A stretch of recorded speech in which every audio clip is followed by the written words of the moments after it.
वो prime minister बना है पाकिस्तान का। डूबते जहाज का कप्तान बना रहे हो। तो क्या करोगे? जल्दी डुबाएंगे। क्या चेंज करोगे? उसका देश ही चेंज करेंगे। दो देश पाकिस्तान और इंडिया एक ही टाइम पे अलग हुए थे। दो नहीं, डेढ़ बोलिए, डेढ़। वो आधा देश प्रगति क्यों नहीं कर पाया? उन लोग की दुनिया ही अलग है। हम लोग को ना बिल्डिंग चाहिए, फैक्ट्री चाहिए, छोटा मोटा चीज उन सबको थोड़ी चाहिए। ताज होटल में आएंगे और उसका जन्नत में जाएंगे। चाइना से हमें दुश्मनी करनी चाहिए कि दोस्ती? कि दुश्मनी कर कहाँ रहे हम लोग चाइना से? कौन सा घर है जहाँ चाइनीज सामान नहीं है? यूक्रेन और रशिया जो चल रहा है, इंडिया ने रशिया का साथ दिया। खुल के कहते हैं रसिया के दिया था, यूक्रेन का साथ देंगे हम? रसिया ने भी हमारा साथ दिया है। दुनिया उस लेवल पे कि जहाँ पे वर्ल्ड वॉर 3 वगैरह नहीं होगा। थर्ड वर्ल्ड वॉर कब होगा ये पता नहीं, लेकिन फोर्थ वर्ल्ड वॉर हम लोग पत्थर और लाठियों से लड़ेंगे। वॉर गलत है, लोग मरते हैं। कुछ लोग बात से सुनबे नहीं करते, लात देना ही पड़ता है। सेना में आपको भी जाना था ना? आज अगर मौका मिल जाए आज चले जाए, सब चीज छोड़ छाड़ के। क्यों ऐसे? दिल लगा चुड़ैल से तो परी किस काम। आज आप इतने बच्चों को पढ़ाते हो, सबसे बड़े चैलेंजेस क्या दिखते हैं आपको? जो बच्चे आ रहे होते हैं ना, वो ग्रेजुएशन तो कर लिए बट स्टैंडर्ड ग्रेजुएशन का नहीं है। कोचिंग माफिया है। तो मेरे भी लड़ाई भी इसी बात की थी कि भाई आप क्यों फीस बढ़ा रहे हो? डांटे उटे, लड़ाई झगड़ा हुआ, ऑफिसों में बम लगा के उड़ा दिया। बिहार में क्या है, आज तक क्यों ऐसी कहानियां अभी भी आती है? एक हफ्ते पहले की बात बता रहे हैं। 19 साल का बच्चा आइसक्रीम बेच रहा था। एक आदमी आया, आइसक्रीम दे, कहा भैया पैसा दीजिए। तो हमरा से पैसा मांगेगा, मुंह में गोली बंदूक घुसाया और गोली मार दिया। आज बच्चा क्या करे जिससे वो पैसे कमा सकता है, आगे बढ़ सकता है? लोग अपने सपने पूरे करने के लिए बहुत सैक्रिफाइसेस करते हैं। अपना घर छोड़ के एक नई सिटी में जाते हैं, पढ़ने के लिए या बेटर अपॉर्चुनिटीज के लिए। बट नया घर सेट करना ना इतना इजी नहीं होता। इसीलिए शिफ्टिंग के लिए सिर्फ लॉजिस्टिक्स नहीं, एक ट्रस्टेड पार्टनर चाहिए। पोर्टर देता है 100% डैमेज फ्री शिफ्टिंग की गारंटी, वरना 5 लाख रुपए तक वापस। उनकी मल्टी लेयर पैकेजिंग और कन्वीनियंट बुकिंग स्लॉट्स शिफ्टिंग को इजी बना देते हैं। तो अब चाहे आपको इंटरसिटी या इंट्रासिटी शिफ्ट करना हो, तो पोर्टर के साथ लगी सेफ्टी की शर्त। और जब ट्रस्ट की बात हो रही हो, तो एक ऐसे टीचर का नाम जरूर आता है जिन पर लाखों स्टूडेंट्स ट्रस्ट करते हैं, जिन्होंने स्टूडेंट्स को सिर्फ पढ़ाया नहीं बल्कि लाइफ में एक डायरेक्शन दिए। हमारे आज के गेस्ट हैं खान सर। आज के एपिसोड में हम जानेंगे चाइना हमसे इतना आगे क्यों है, पाकिस्तान आज तक इतना पीछे क्यों है, यूएस पाकिस्तान को सपोर्ट क्यों कर रहा है, इंडियन एजुकेशन में सुधार कैसे ला सकते हैं, हमारे देश के किसान आगे कैसे बढ़ सकते हैं, और क्या इंग्लिश लैंग्वेज ने हमें बैकवर्ड बना दिया है। इन सारे सवालों के जवाब आज के पॉडकास्ट में मिलेंगे। So enjoy this episode and watch it till the and.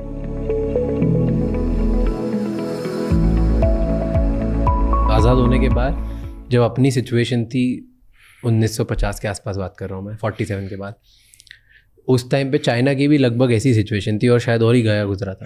पर आज चाइना हमसे बहुत आगे दुनिया पर राज करेगा आने वाला फ्यूचर वर्ल्ड फ्यूचर चाइना का है। वो झूठा बात नहीं बोलता है कि हम विश्व गुरु हैं। ना हमारे यहाँ कोई काम की यूनिवर्सिटी जो वर्ल्ड लेवल में हम कह सके, ना कोई इंजीनियरिंग कॉलेज। ड्रोन तो बना नहीं पा रहे हैं, दूल्हा का ड्रोन बनाने वाला चाइना से आ रहा है, जबकि युद्ध ड्रोन पे चला जा चुका है।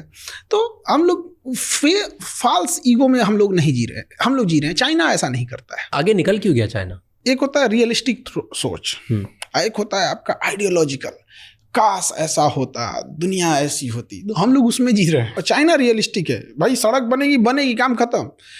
अब हम लोग को क्या है कि इंग्लिश थोपिए। इंग्लिश थोपने के चक्कर में 70% स्टूडेंट की जो नॉलेज है, जो वर्क फोर्स है, जो उसका टाइमिंग, वो इंग्लिश में चला गया। यूपी बिहार झारखंड के बच्चे जो एक मेजर पॉपुलेशन को होल्ड करते हैं, हरियाणा से लेके आप उस नॉर्थ बेल्ट को ही पूरा पकड़ लीजिए, इतने लेबोरियस बच्चे हैं। बट क्या प्रॉब्लम क्या है कि उनके पास पैसे की प्रॉब्लम्स है। पैसे की प्रॉब्लम होने की वजह से अच्छे स्कूल नहीं है, और अच्छे स्कूल ना होने की वजह से उनका इंग्लिश पे कमांड अच्छा नहीं है। अब वो अपने आप को लो फील कर रहे हैं बिना मतलब का। हम भी इंग्लिश मीडियम में मेरे घर वाले पढ़ाएं, 12-13 साल इंग्लिश मीडियम में पढ़ाएं, हम एक ही चीज़ सीखे, मे आई गो टू ड्रिंक वाटर। उसके बाद कुछ बुझाया ही नहीं हमको। 1970 के आसपास में चाइना में माओ जेडोंग आए थे। उन्होंने कहा कि बाढ़ में जाए तुम्हारा अंग्रेजी, मंडारिन भाषा बोलो, उसी में सीखेंगे। आज आप देखिए, वहाँ का प्राइम मिनिस्टर को भी इंग्लिश उतना अच्छा से नहीं आता है, प्रेसिडेंट को भी नहीं आता है। तो क्या दिक्कत है? क्या बराक ओबामा को हिंदी आती है? नहीं। तो मोदी को इंग्लिश नहीं आएगी तो क्या दिक्कत है? आप बोलिए तो एक ट्रांसलेटर रख लिया जाएगा आपको, जहाँ ज़रूरत पड़ेगी उसकी। तो जो ब्रेन वर्क होना चाहिए था मेन काम पर, वो हट गया। और ये चाइना में नहीं हुआ। चाइना में नहीं हुआ। आपको चाइना में आप टॉप लेवल की बात करें, चाइनीज बोलेगा वहाँ, उसने टेक्नोलॉजी लगा ली, रियल टाइम कन्वर्टर लगा दिया आपको, वो तुरंत आप कान में लगाए रहिए, आप बोलिएगा तुरंत कन्वर्ट करके बता देगा। टेक्नोलॉजी है कि नहीं वहाँ पे? तो एक चाइना में ये। दूसरा, चाइना में एक चीज़ हम देखें कि जो फैक्ट्रीज वगैरह है उसके अंदर जो वर्किंग हो रही है वो फीमेल देख रही है ज़्यादातर फैक्ट्रीज में फीमेल।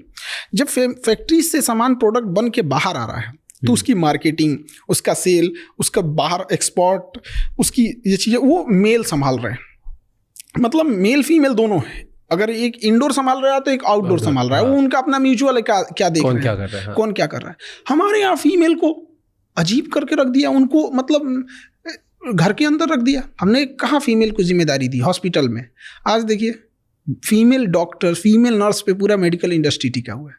उनको मौका दिए, उन्होंने करके दिखाया।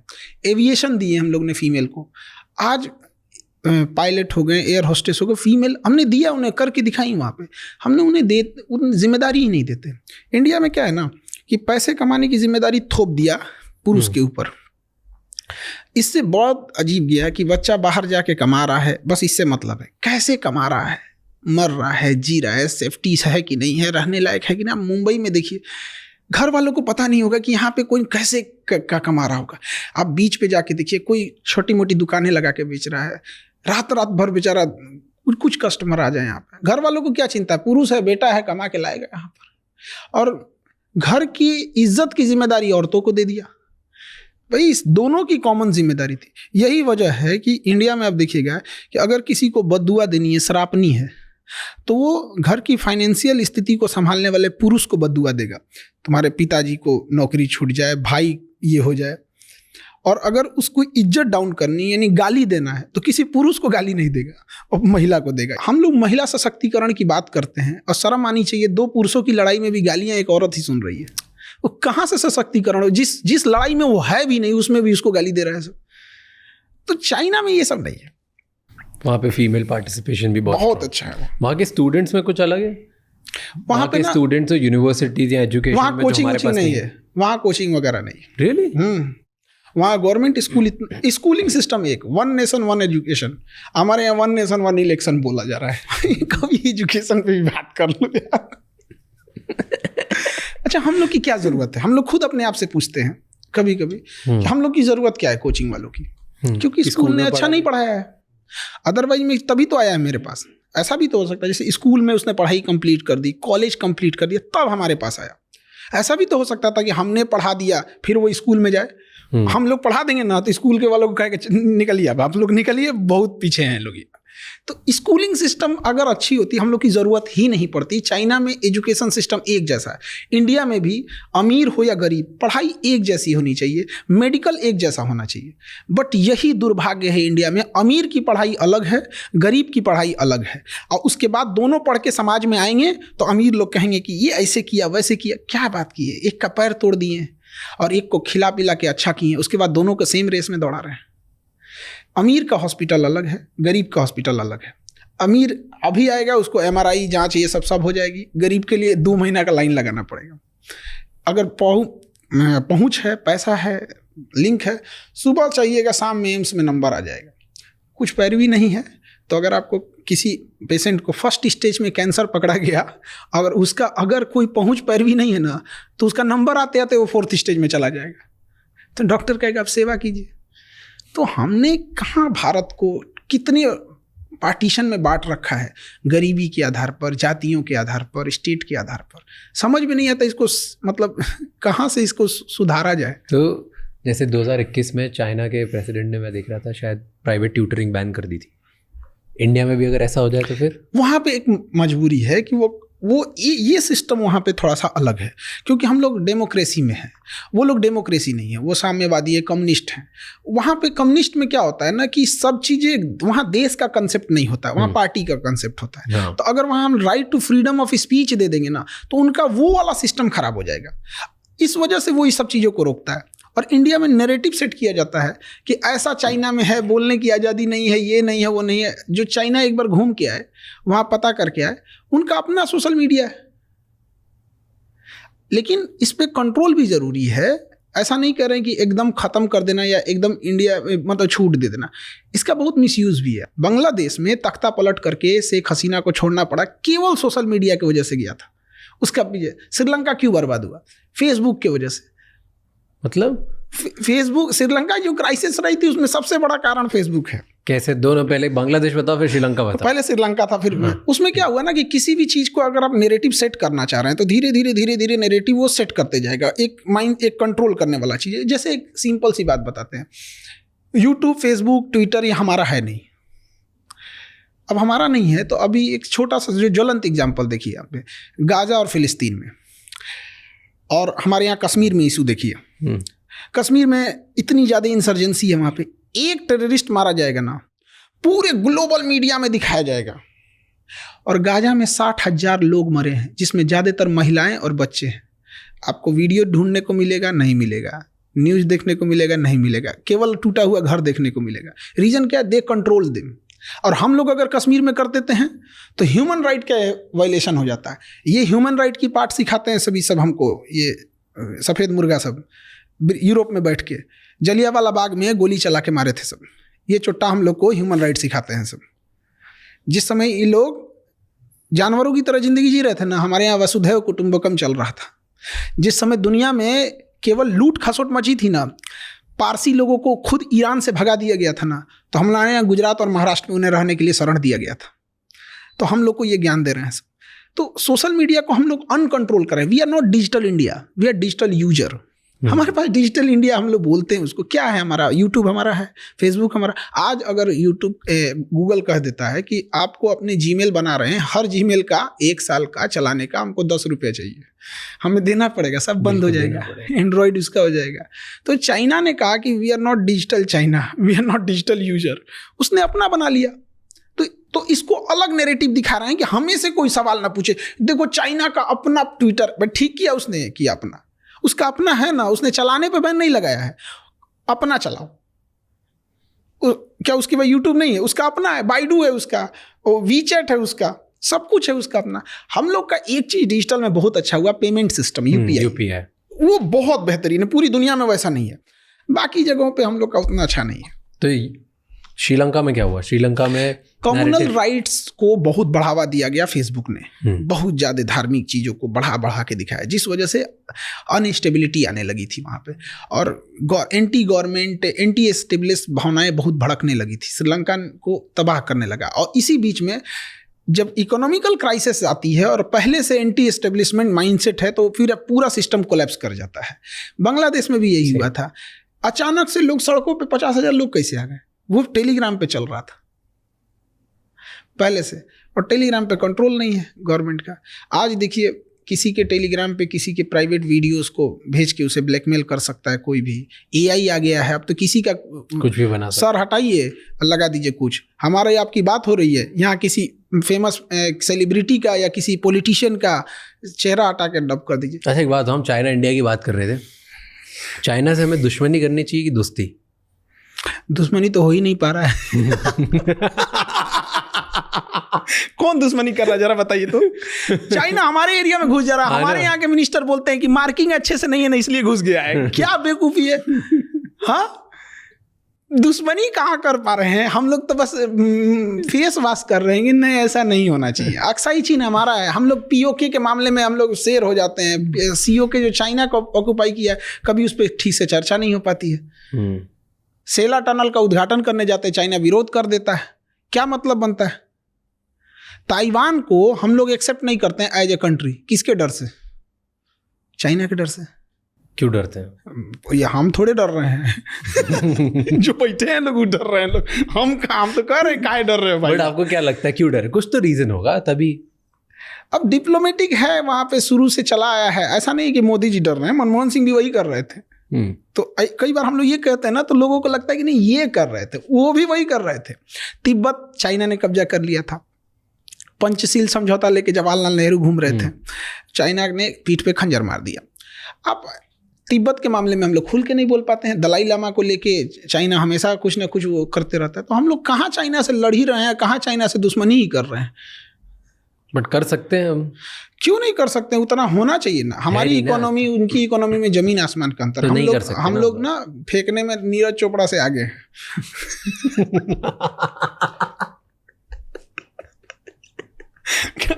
फेंकने में अगर ओलंपिक में बांसबाजी में होता ना तो गोल्ड मेडल हम ही लोग का रहता है। वो कोई छीन ही नहीं सकता था, आदमी टेंशन फ्री रहता। चल भाई ओलंपिक में एक तो अपना फिक्स है, हमसे ज्यादा कौन फेंकेगा। अजीब अजीब हाल है, इकोनॉमी की हालत दुर्दशा है। इंडस्ट्रियलाइजेशन अब कहाँ चला गया किसी को मतलब ही नहीं होती है। जीएसटी का कोई और छोर नहीं है, किस चीज़ पे लगा दिया जाएगा जीएसटी का। अब देखिए मेडिकल इंडस्ट्रीज की बात कीजिए, हमारे यहाँ पता नहीं क्या कर रहा है सब इंजीनियर सब, इतना पढ़ लिख के कहाँ खप जाता है सब पता ही नहीं चलता है। MRI machine, CT scan machine Germany से आ रही है, नहीं बनती इंडिया में, और आज़ादी के इतने साल बाद। तो चलिए हर चीज़ में हम आगे नहीं हो सकते हैं। बेशर्मी कहाँ होती है, अगर कोई हॉस्पिटल वाला उस MRI या CT स्कैन मशीन को मंगा रहा है तो उस पर गवर्नमेंट चढ़ जाती है, मंगाया क्या रे, इंपोर्ट ड्यूटी दे। क्या बेशर्मी है। कोई MRI किस लिए मंगाएगा? बड़ी बीमारी के लिए। CT स्कैन MRI खांसी या बुखार के लिए नहीं होता है। कोई जा रहा है वहाँ पे तो मतलब इट मीन्स उसको सस्पिशियन है बड़ी बीमारी का है। उस पर क्या जरूरत है भैया आपको इंपोर्ट ड्यूटी लगाने की? वो तो आपको अपनी बेशर्मी छुपा रहे हैं। आप इंडिया में बनाओ ना। स्टार्टअप इंडिया मतलब कौन सी गिलास और चम्मच छुरी कांचा बनाएंगे? स्टार्टअप इंडिया इसका मतलब होता है, ये कहाँ बनेगा? उस पर इंपोर्ट ड्यूटी कहीं से बनता है मतलब? तो बेशर्मी हो गई ये तो। बट इसलिए करते हैं ना इंपोर्ट ड्यूटी की, अगर इंपोर्ट ड्यूटी लगाएंगे तो लोग कम बुलवाएंगे, उसकी वजह से कोई यहाँ का इंसान सस्ती चीज़ बनाने की अच्छा कम आएगा MRI मशीन, तो कम आने की वजह से चीज़ें कम होंगी, नुकसान ज़्यादा है हमको। बट प्रॉब्लम्स तो, बीमारियां तो बढ़ रही हैं। तो जो MRI किसी को 1000 रुपये में होना चाहिए आज 5000 7000 लगता है, जिस वजह से एक बड़ा हिस्सा जिसकी मंथली इनकम 8000 10000 है वो MRI कराएगा ही नहीं कराएगा। अब उसके ब्रेन में अगर कोई ट्यूमर था, स्टेज 1 में था, तो उसको दर्द तो होगा नहीं यहाँ पे। अब MRI महंगा नहीं कराएगा, जब कराने जाएगा तो स्टेज 4 आ चुका रहेगा। यहाँ पे सरकार को सारा कमाई करना है इसी की वजह से। और अगर यही बात होना चाहिए था तो अब तक तो बन जाना चाहिए था। 70 साल वेट कर दिए, 75 साल वेट कर दिए, आप क्या पूरा 7 जन्म दे दें इनको? बट ये तो इनोवेशन सिर्फ सरकार की जिम्मेदारी नहीं है ना, ये तो हम लोग की भी जिम्मेदारी। तो उस हिसाब से एक इंफ्रास्ट्रक्चर होना चाहिए, उस हिसाब से एजुकेशन चीज़ें बढ़नी होना चाहिए, उस बात सही बड़े होना चाहिए। यहाँ पे सरकार इंसेंटिव दे, क्यों नहीं बनेगा? लेकिन बस वही है कि आपको हम कितना भी सैलरी देंगे, लेकिन आपके डिपार्टमेंट में एक सरकारी अधिकारी बैठा रहेगा, उससे नीचे देंगे हम आपको। क्यों नहीं प्राइवेट को दे दे बनाने के लिए? आज आप बोलिए अडानी को, अंबानी को 2 साल में खड़ा कर देंगे। सही हमारा जाता क्या है, वहाँ के इंजीनियर को पूछा कितना सैलरी है तुम्हारा? 25 लाख, आ जाओ 30 लाख, खत्म। इसमें कौन सा दिमाग लगाना? इतना आसान थोड़ी होगा, कुछ तो और नुआंसेस होंगे। ऐसा नहीं है कि हर चीज इतनी आसान होती है, बट नामुमकिन नहीं है, और इतना भी मुश्किल नहीं है कि जो 70-75 साल लगा दिए। अमेरिका के सामने हम क्या लैक करते हैं?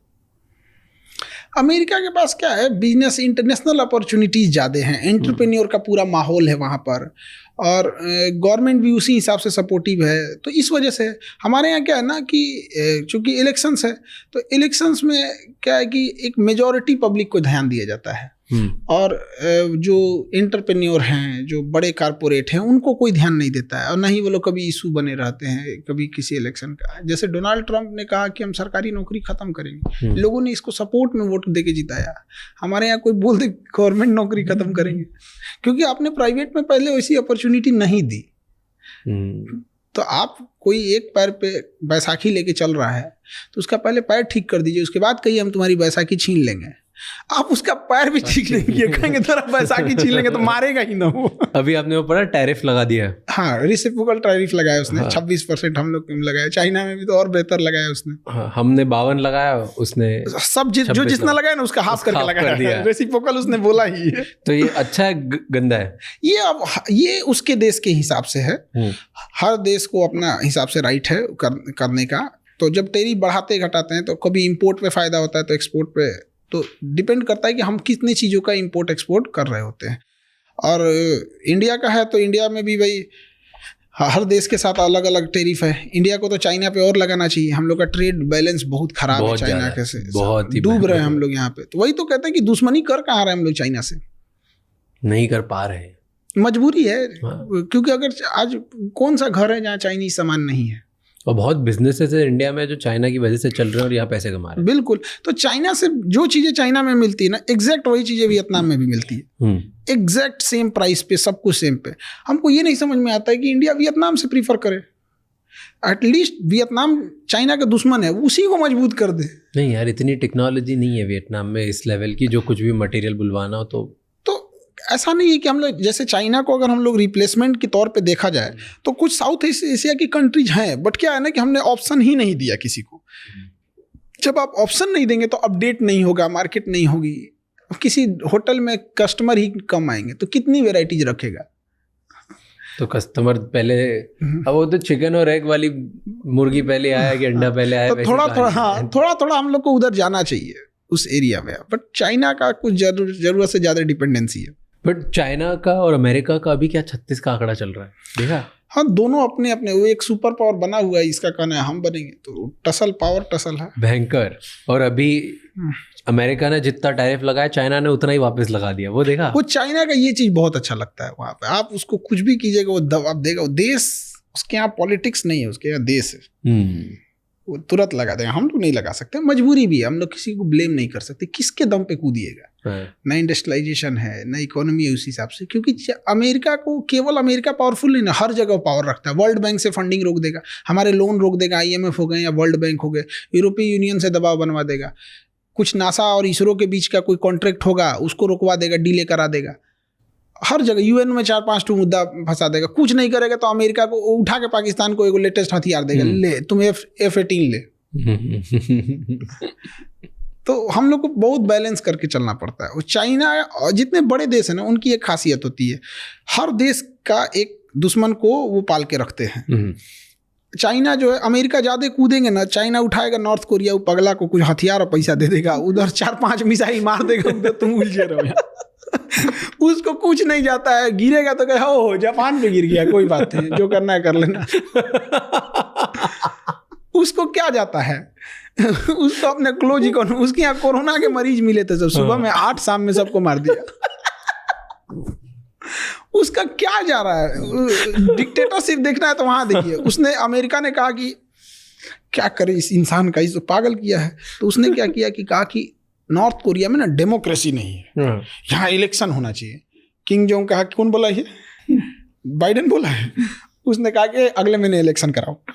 100% वोट पड़ा उसको, किंग जोंग को 100%। जो वोट नहीं देता ना, एब्सेंट भी होता, उसको मार देता ये। 100% वोट पड़ा। अब अमेरिका कह रहा है कि ये इलेक्शन अच्छा नहीं हुआ है। कह रहा तू अपने यहाँ का इलेक्शन देख, तुम्हारे यहाँ के इलेक्शन कमीशन से कराएंगे अपना इलेक्शन। तो हर बड़े देश यही करते हैं। अब जैसे सऊदी अरब है, ज्यादा कूदेंगे, ईरान ज्यादा कूदेंगे, इजराइल को कह गया 2-4 पुरान बम है, एक्सपायरी डेट पास है, मार दे, क्या करेंगे लोग? कुछ नहीं। तो अरब को कंट्रोल करने के लिए अमेरिका के पास इजराइल है, इंडिया को कंट्रोल करने के लिए पाकिस्तान है, चाइना को कंट्रोल करने के लिए इंडिया है, रसिया को खुद डायरेक्ट कंट्रोल करता है। तो हम लोग ज्यादा नहीं ना उड़ सकते हैं, डिपेंडेंट नहीं है। चाइना क्या कर लीजिएगा? अब चाइना को कैसे कंट्रोल करना पड़ेगा? उसको खूब से खूब करेगा, इंडिया को क्या देगा? ज्यादा हथियार देने लगेगा। चाइना का तो देना उसको, इंडिया किसी का नहीं सुनता है। फिर उसको ये भी देखना है ना कि चाइना के बाद हमें इंडिया को ही कंट्रोल करना है, क्योंकि थर्ड हम ही लोग हैं। तो अगर चाइना और अमेरिका कभी लड़ेंगे ही ना, बड़े लोग नहीं। ताइवान को लेके उनके बीच में गर्मी हो गई थी ना, वो तो होते रहता है। धीरे धीरे उसको ऐसा कैप्चर करेगा, बढ़िया से माहौल देखता है। जैसे 1962 में जब हमारे यहाँ वार हुआ था, रसिया हमें बचाने नहीं आया था, बचा भी नहीं पाता, क्योंकि चाइना वो उस माहौल को तलाश रहा था कि 1960 में हम लोग का पंचशील समझौता खत्म हो गया था। वो सोच रहा था कि ऐसा टाइम आए ना जहाँ वर्ल्ड उलझी हुई हो।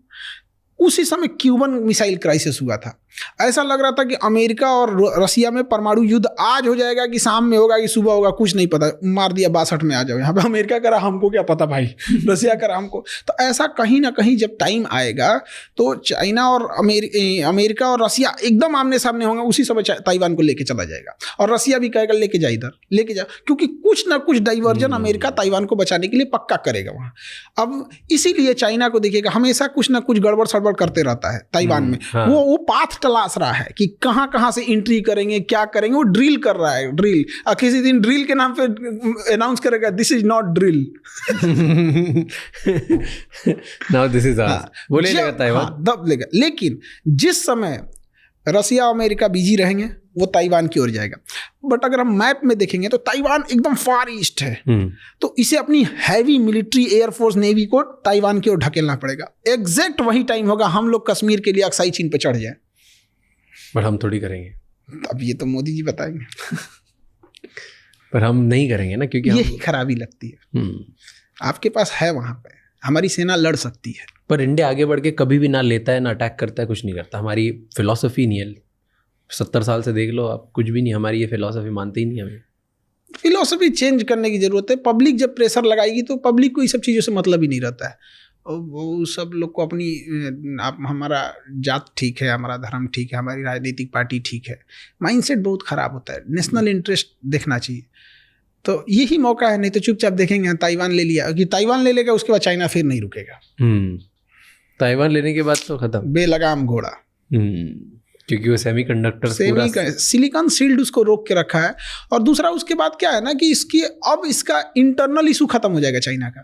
ताइवान लेने के बाद इंटरनल खत्म हो जाएगा, फिर वो केवल और केवल फोकस्ड हो जाएगा एक्सटर्नल पे। और कुछ भी कर ले चाइना, अमेरिका ताइवान को बचाने के लिए एटॉमिक वार नहीं ना करेगा।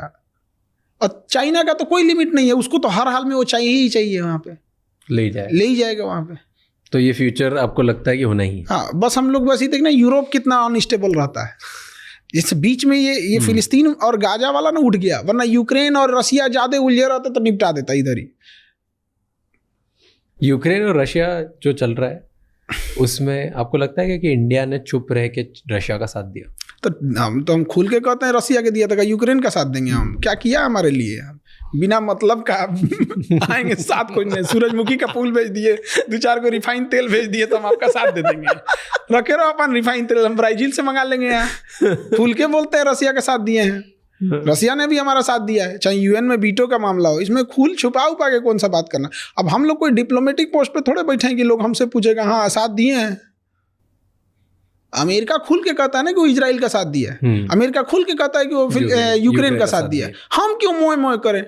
हम भी दिए हैं, पर बोलते नहीं ना हम खुल के। हाँ, नहीं बोलते हैं, हमारी कुछ मजबूरी, क्योंकि यूरोपीय यूनियन है सब और उधर अमेरिका है, पूरा वर्ल्ड एक साइड से हो गए हैं सब यहाँ, और हम लोग थोड़ा सा इसमें। आपको लगता है यूक्रेन और रशिया में कौन सही है? रसिया। क्यों? आप मेरे दुश्मन को मेरे सिधाने ले आके बैठाइएगा, हम क्या करेंगे? विरोध करेगा कि नहीं करेगा? ऑब्वियस बात है। नाटो का आर्टिकल 5 कहता है कि नाटो की कोई भी कंट्री रहेगी वहाँ नाटो की आर्मी की पूरी डायरेक्ट एक्सेसिबिलिटी रहेगी। अब बैठा के वहाँ ले आएंगे रसिया को, भाई तुम्हें डेवलप करना है करो। यूरोपीय यूनियन में गया, कहाँ इसने अटैक किया है? बिना मतलब का उसको कहाँ से जाएगा? और नाटो का मतलब क्या बनता है आज के डेट में, जब वर्ल्ड यूएनओ हाई है, यूएनओ कहता है कि हम थर्ड वर्ल्ड वार होने नहीं देंगे। ये 32 कंट्री मिलके कहते हैं अगर हमारे पे किसी ने मारा हम सबको मिलके मारेंगे। क्या मतलब बनता है? नाटो का तो होना ही नहीं चाहिए दुनिया में। पर 32 कंट्री अब हेल्प क्यों नहीं कर रही है जब ये हो रहा है? तो मारे हुआ पुतिन बैठा हुआ है, उसको क्या जाता है? वो तो नॉर्थ कोरिया से बुलाया है सैनिक को जानबूझ के यूक्रेन में घुसाने के लिए, क्योंकि नॉर्थ कोरिया के पास एक बहाना मिल जाएगा कि किसी दिन अगर इसके 2-4 सैनिक मारे गए तो कह देगा हमारे सैनिक मारे गए, यानी हमारे देश पे आया हुआ है, हमारे पास परमाणु बम खाली है। वो जानबूझ के लाया ना कि उसके पास एक और फ्रंट खुला रहे। और जब से ट्रम्प आए हैं तब से तो यूक्रेन और कमजोर हो गया। क्यों? वो तो जो वीडियो आया उसमें भी उसने क्लियर ही कर दिया दुनिया में, जबकि अमेरिका तो साथ दे रहा था यूक्रेन का। बिल्कुल, वो तो सब यूरोप वाला सब साथ ही दे रहे थे सब। तो अब क्या? अब समेट लेगा डोनबास को और ये वाला रीजन को। उसने पहले फ्री इंडिपेंडेंट स्टेट घोषित कराएगा, उसके बाद से फिर करा देगा कि भाई मेरी इकोनॉमी उतनी अच्छी नहीं है, हम यूक्रेन से टूट तो गए हैं लेकिन फिर हम रसिया में मर्जर चाहते हैं। रसिया में मर्जर हो जाएगा, जैसे क्रीमिया हुआ वैसे डोनबास हो गया, डोनेस्क हो जाएगा, मर्जर हो जाएगा। और उस एरिया में रसिया ने जितने भी फाइनेंशियल लॉसेज हुए, जितना उसका पैसा खर्च हुआ है, उस एरिया में इतने मिनरल्स हैं, उससे उसकी रिकवरी हो जाएगी। मतलब फ्यूचर तो अब यही है, यूक्रेन गया। दूसरा एक और रीजन समझिए, पुतिन इतने दिन से राष्ट्रपति है, 10 साल प्रधानमंत्री रहे, और उस समय राष्ट्रपति तब इंडिया की तरह रसिया का होता था कि राष्ट्रपति के पास कोई पावर नहीं रहेगा, सारा पावर प्राइम मिनिस्टर के पास रहेगा। तो पुतिन 10 साल तक प्राइम मिनिस्टर थे। बट रसिया का एक रूल है कि 10 साल से ज़्यादा, आप 2 टर्म से ज़्यादा पूरा नहीं कर सकते। तो उसका जब 10 साल कंप्लीट होने वाला ना, तो उसने अपने संविधान में संशोधन कर दिया कि प्राइम मिनिस्टर के पास अब कोई पावर नहीं रहेगा, अब सारा पावर राष्ट्रपति के पास रहेगा, और खुद राष्ट्रपति बन गया।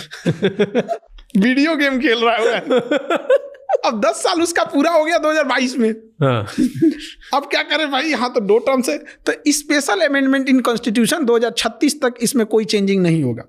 इंडिया में भी ऐसा हुआ था, 2002 में हुआ था कि लोकसभा की सीटें 2026 तक नहीं बढ़ाई जाएंगी। तो उसने कहा कि 2036 तक मतलब अभी एज इट इज रहेगा यहाँ पर। अब इंटरनल बगावत होने लगा। तो जब इंटरनल बगावत होती है ना, तो इसको कंट्रोल करने का सबसे आसान तरीका होता है ना, कोई वार कर दो। ऐसे ही माओ के टाइम पे हुआ था 1960 में चाइना में मार दी, इंडिया में लड़ गए यहाँ पे। ऑब्वियस बात है, अभी आज चाहे महंगाई जितनी भी हो, चाहे जो भी हो, हमें अपने प्रधानमंत्री से या एट ए टाइम के प्रधानमंत्री या पहले के कोई भी प्रधानमंत्री लाख शिकायत होगी, लेकिन जब वार के टाइम पे तो हम सब एक हैं। कारगिल के टाइम पे कोई ये कह सकता है क्या कि हम अटल बिहारी वाजपेयी के साथ नहीं थे, भले उन्हें वोट न दिया हो। तो पुतिन के लिए युद्ध लंबा खींचना अपने विरोधियों को निपटाने का एक अच्छा रास्ता। निपटा दिया अंदर। वो क्या नाम थे उनको, वैगनार ग्रुप के थे, प्रेगोजिन की क्या नाम था, उनको जहाज से उड़वा दिया, जा रहे थे बेलारूस। तो रसिया का एक अलग है, वो लड़ाई को केवल ये नहीं देखिए वहाँ पे, वो चाहे तो खत्म करके आज ही ले सकता है, लेकिन लंबा कर रहा है, खींच रहा है उसको। उसकी पॉपुलैरिटी, उसका विश्वास, उसकी नेशनलिटी बढ़ रही है कि ये रशियंस के साथ है। रसिया को यही बचा रहा है, दुनिया को अपने यहाँ दिखा रहा है रसियन भाषा में बोल के। उसकी न्यूज़ तो चल रही है ना कि आज अगर पुतिन नहीं होता तो पूरी दुनिया रसिया को समेट चुकी होती।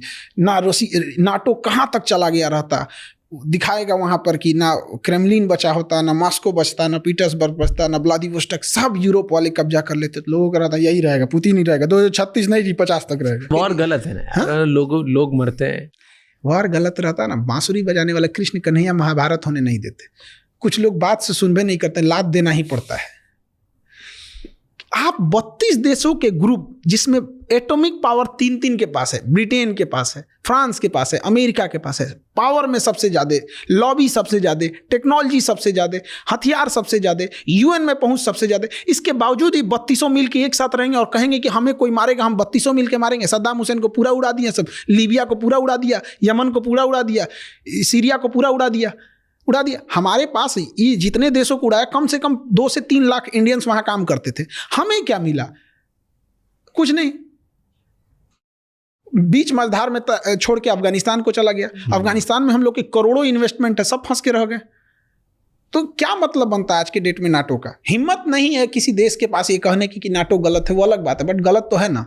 पर उनका मेन आइडिया तो ये है ना कि कोई भी एक दूसरा पावरफुल देश हम छोटे छोटे देशों को अलग तरीके से खत्म ना करे, इसलिए हम सब साथ में जुड़ के रहेंगे, क्योंकि हम सब बहुत पास में बहुत छोटे छोटे देश हैं। कौन? यूरोप वाले कहते हैं ऐसा? हाँ, तो मेन मतलब तो इसीलिए तो स्टार्ट हुआ था ना नेटो, कि एक छोटा देश नाटो हुआ था किसको कंट्रोल करने के लिए। उस समय रसिया बेलगाम था, यूएसएसआर था।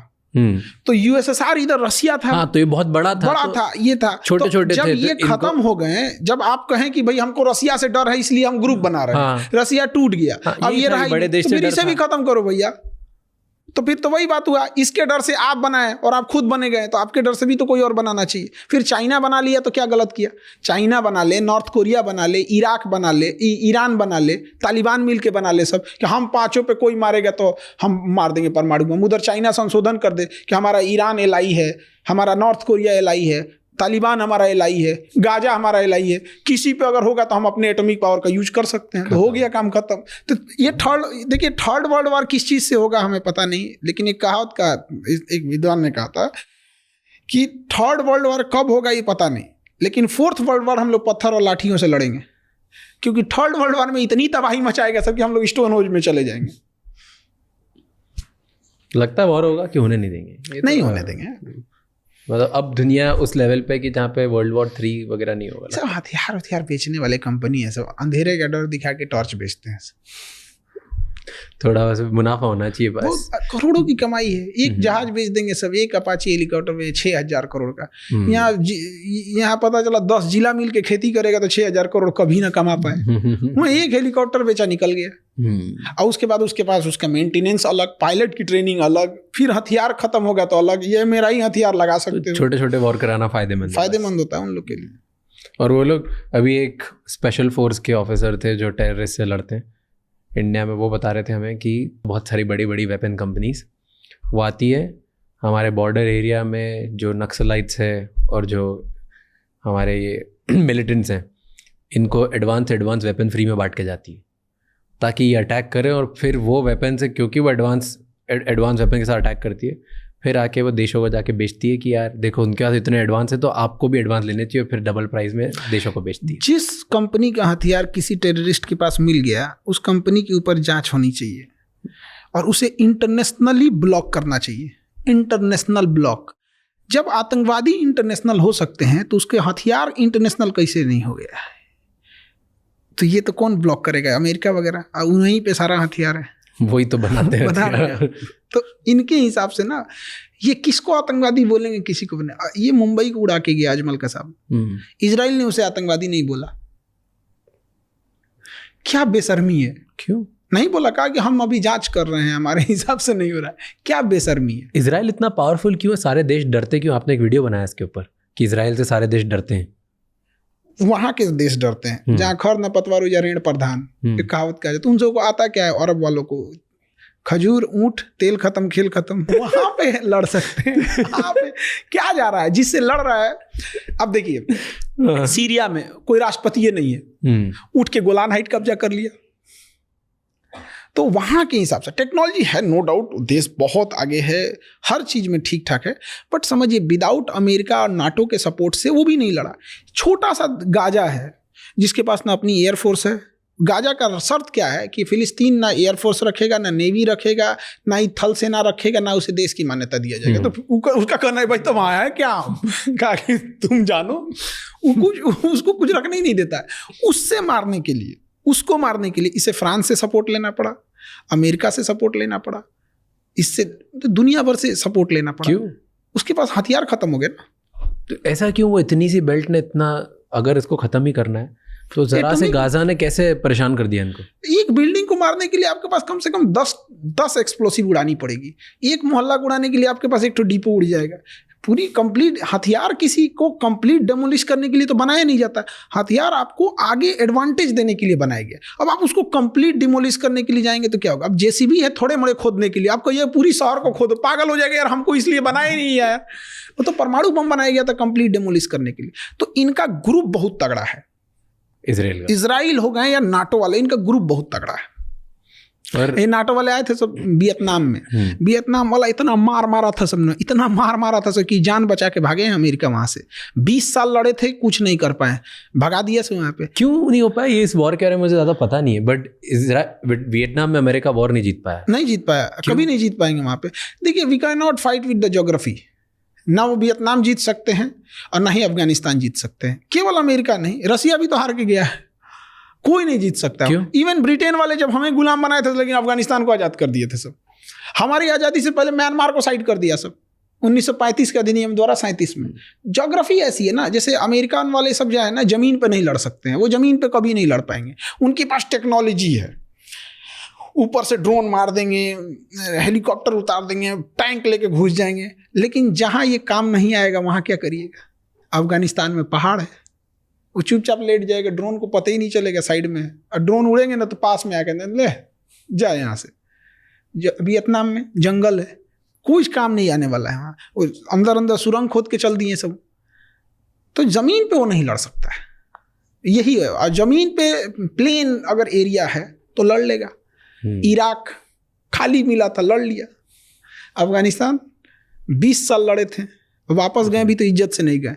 उसने कहा कि 10 दिन का नहीं, हम तुम्हें केवल 5 दिन का टाइम देते हैं, सोचिए। सब छोड़ छुड़ा के चले भागो। आज जिस दिन जा रहा था ना, उस दिन भी मार दिया सब तालिबान वाले। उस दिन भी हमारा अफगानिस्तान से अच्छा रिलेशन है, बट तालिबान से नहीं। तालिबान से तो रिलेशन ही नहीं है, बट नो डाउट इंडिया और अफगानिस्तान बहुत बहुत अच्छा रिलेशन है। हम लोग के मैच जीतने पे अफगानिस्तान वाले खुश हो जाते हैं।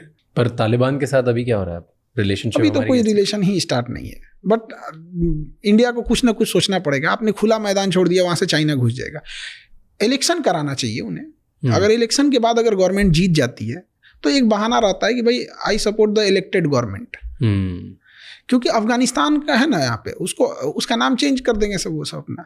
तो गवर्नमेंट को सोचना चाहिए, क्योंकि अफगानिस्तान हमारे लिए बहुत अच्छा चीज़ है। क्योंकि मेरे दुश्मन का दुश्मन मेरा दोस्त, हमारा दुश्मन पाकिस्तान है, उसका दुश्मन अफगानिस्तान है, उसको सपोर्ट करना। हमें अफगानिस्तान खुला नहीं छोड़ना चाहिए। अफगानिस्तान से तो बहुत लोग अभी भाग रहे हैं। करेंगे क्या बेचारे वो लोग, मरेंगे वहाँ। तो वहाँ पर तभी मैं लंदन में था, और जहाँ पर टैक्सी ड्राइवर था मेरे साथ, वो अफगानी था, और वो बता रहा था कि अफ़गानिस्तान में कैसा रैकेट चलता है लंदन आने के लिए। तो अफ़गानी लोग पाकिस्तान जाते हैं फ़र्जी डॉक्यूमेंट बना के, वहाँ पैसे खिला के, बहुत आसान है जाना। फिर पाकिस्तान से किसी ना किसी तरफ डॉक्यूमेंट बनाते हैं, पासपोर्ट बनवाते हैं, जिससे वो टूरिस्ट वीज़ा पे लंदन आते हैं, क्योंकि पाकिस्तान से या स्टूडेंट वीज़ा पे। लंदन में इनकी ही एक एजेंसी है जो इन लोगों को डॉक्यूमेंट देती कि यहाँ इनको पढ़ाने के लिए बुला रहे हैं। पढ़ाई के पेपर दे के वो पहुँच जाते हैं, जैसे उधर वहाँ पहुँच के पासपोर्ट फाड़ के फेंक के घूम जाते हैं। फिर घूम के इधर उधर जितना टाइम घूम लिए, घूमने के बाद जाके सरेंडर कर देते हैं कि हम भाग के आए, हमको असाइलम दे दो, हमको यहीं रहने दो, क्योंकि अगर हमको हमारे देश भेजा तो वहाँ मार दिया जाएंगे, हम किसी भी देश के नहीं हो। और ये बस बोलते हैं कि हम अफ़गानी हैं, बताते नहीं कि पाकिस्तान के रूट से हैं, बोलते हैं हम अफ़गानी हैं, हम किसी तरह यहाँ पे भाग भुका के पहुँच गए। और पहुँच गए तो फिर वहाँ पे एक रूल है जहाँ पे 5 साल तक तुम्हें फिर वो वीज़ा देते हैं रहने के लिए। 5 साल तक तुम उधर रह लो, तो 5 साल के बाद तुम उधर अपनी सिटीजनशिप के लिए अप्लाई कर सकते हो। ये लंदन वालों को इस पे तकलीफ हो रहा होगा। इन्हीं गधों ने अफगानिस्तान को हमसे अलग किया है, इन्हीं गधों ने पाकिस्तान को हमसे अलग किया है। पाकिस्तान के लोगों, जो पाकिस्तान में पैदा हुआ एज ए ह्यूमन, सोचिए उसकी कितनी दुर्दशा होगी। लड़कियों की हालत ऐसी खराब को, उसका हस्बैंड कब एक नया दुल्हन लेके चलाएगा पता ही नहीं चलेगा उसको। कितना खराब लगे। एक पर्सनल लिबर्टी भी होती है ना, वहाँ पे एक आदमी 4-5 शादी कर लिया। अब आपने वैसा माहौल बना दिया कि जिंदा रहने को ये लोग विकास समझे, अलग बात है। अब देखिए सबसे बड़ी खराबी क्या थी, जब देश आज़ाद हुआ तो गांधी जी तो खैर बंगाल में दंगा छिड़ा हुआ था, कोई पूछने नहीं गया था। तो आज़ादी का लोग इधर दिल्ली में जश्न मना रहे थे। वो बूढ़ा इंसान एक टूटे हुए घर में था कि इसे उग्र भीड़ ने तोड़ दिया है। मैं दिखाना चाह रहा हूँ कि हिंदुस्तान आज भी जिंदा है। तो वहाँ लोग भले गाली देते हैं, जिसकी औकात अपने गांव के मुखिया से लड़ने की नहीं है, जिसकी औकात एक विधायक से लड़ने की नहीं है, वो उस गांधी पे आवाज़ उठाता है जो गुलाम देश में इंग्लैंड की महारानी से लड़ा था।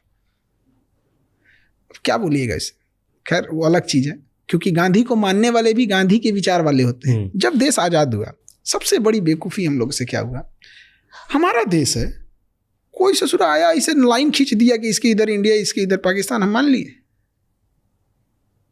क्या बेवकूफ़ी थी। चाहे उस समय सरदार पटेल हो, जवाहरलाल नेहरू हो। हमारे देश में क्या है ना कि आप एक नेता को गाली दो, एक को मत बोलो। भाई दोनों लोगों ने क्या किया, ये आपके ऊपर एक लाइन कोई खींच के चला गया, आप क्या करेंगे, तुम जाना है ब्रिटेन जाओ। उसने क्या किया, सेनापति कहा कि हमारी सेनापति 2 साल तक यही रहेंगे।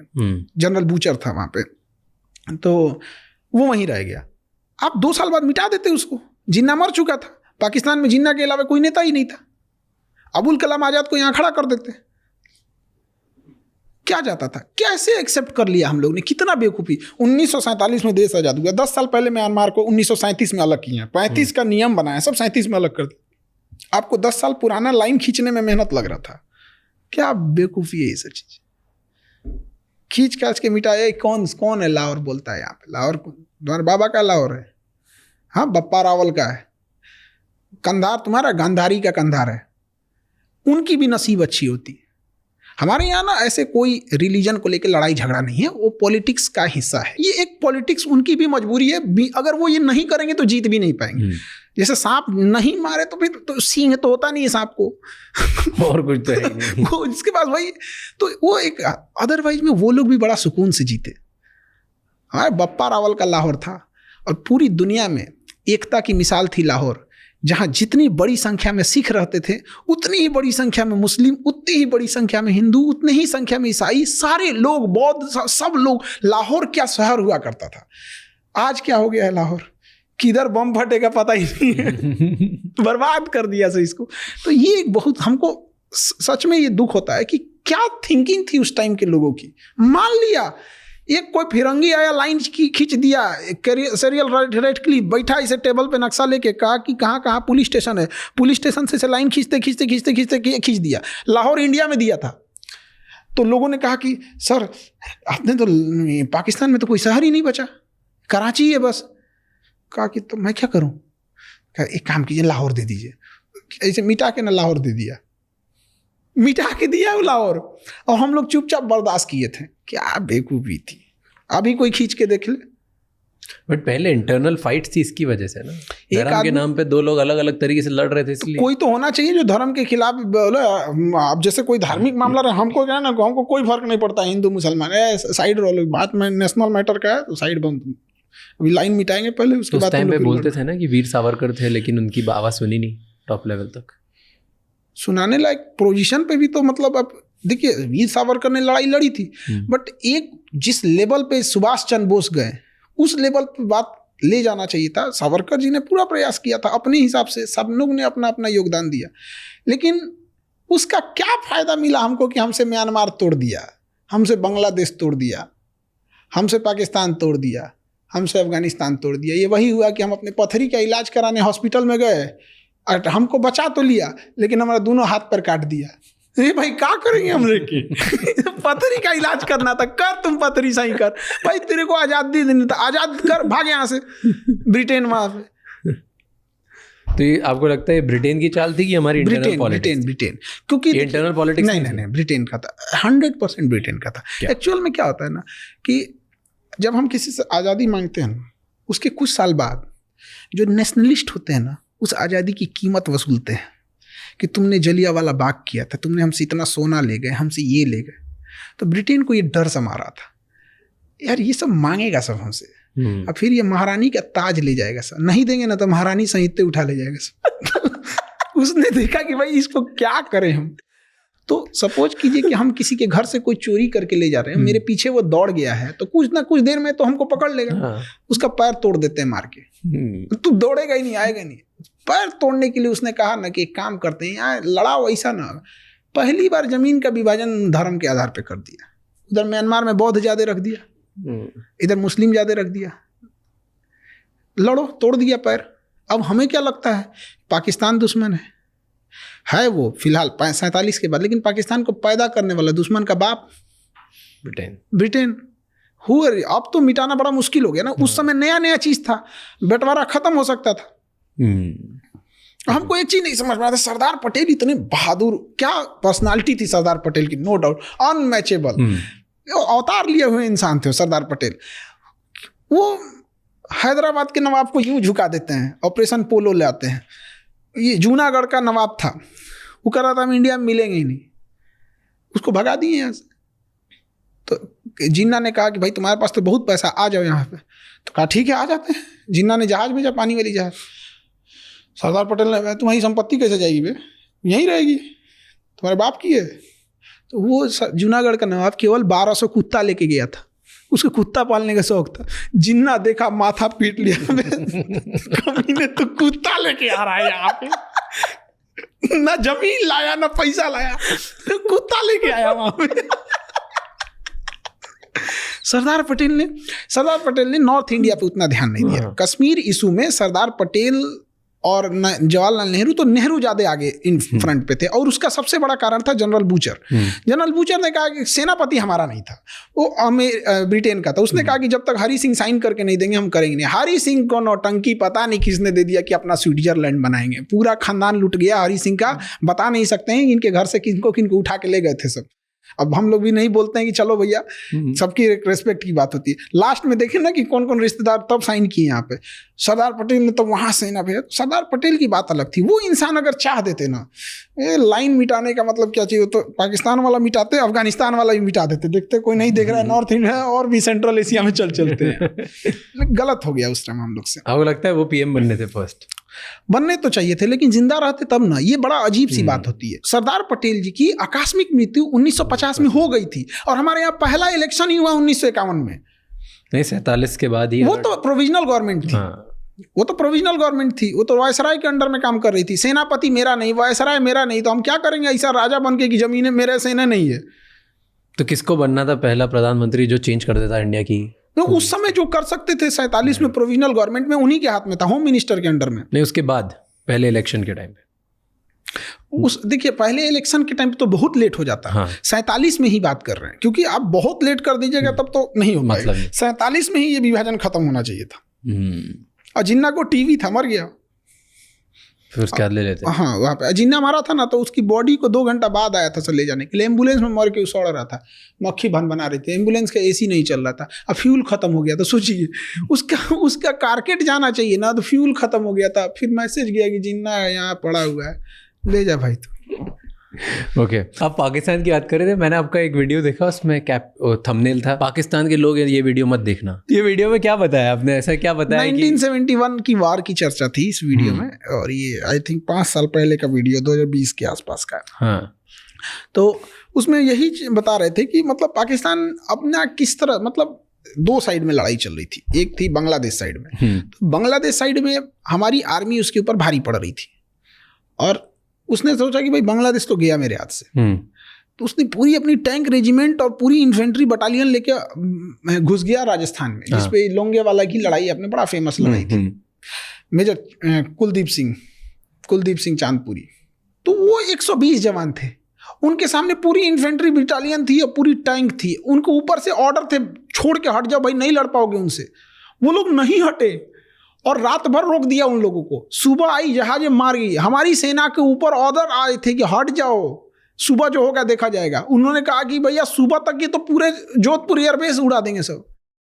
और उसी लड़ाई में पाकिस्तान की सेना थी, उसको 93,000 फौज को पाकिस्तान से मैसेज था, हटना मत गधा कहीं का, बहुत बिरयानी खिलाए तुमको, हटना मत। वो 93,000 सरेंडर कर दिए। तो 93,000, इन सबको ना चम्मच में थूक के डूब जाना चाहिए। तो क्यों सरेंडर कर दी? कुछ तो लड़ने की औकात होनी चाहिए। यहाँ हम 120 में रोक, यहाँ 120 में रोक दिए हो। 1.25 लाख नू एक लड़ा वहाँ। तो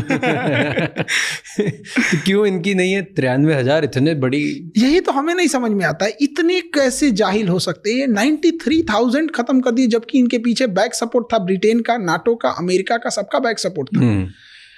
अब ये क्या कर सकते हैं? और ये अपने यहाँ अभी भी कहते हैं सरेंडर नहीं हुए थे। यही कहते कि भाई तुम मानोगे हो नहीं कि तुम्हारे यहाँ सरेंडर हुए थे। तो ये बारात में घूमने आए थे 93,000। इनको अमेरिका भी अपनी भेज रहा था ना, शिप सपोर्ट करने के लिए भेजने वाला था पहुंचने से पहले। अमेरिका का तो आधा बेइज्जती पाकिस्तान कराया। उसने पैटर्न टैंक भेजा अमेरिका ने पाकिस्तान को कि अनविंसिबल टैंक है, इसे कोई नहीं उड़ा सकता है। आरसीएल गन से वीर अब्दुल्ला भी उड़ा दिए।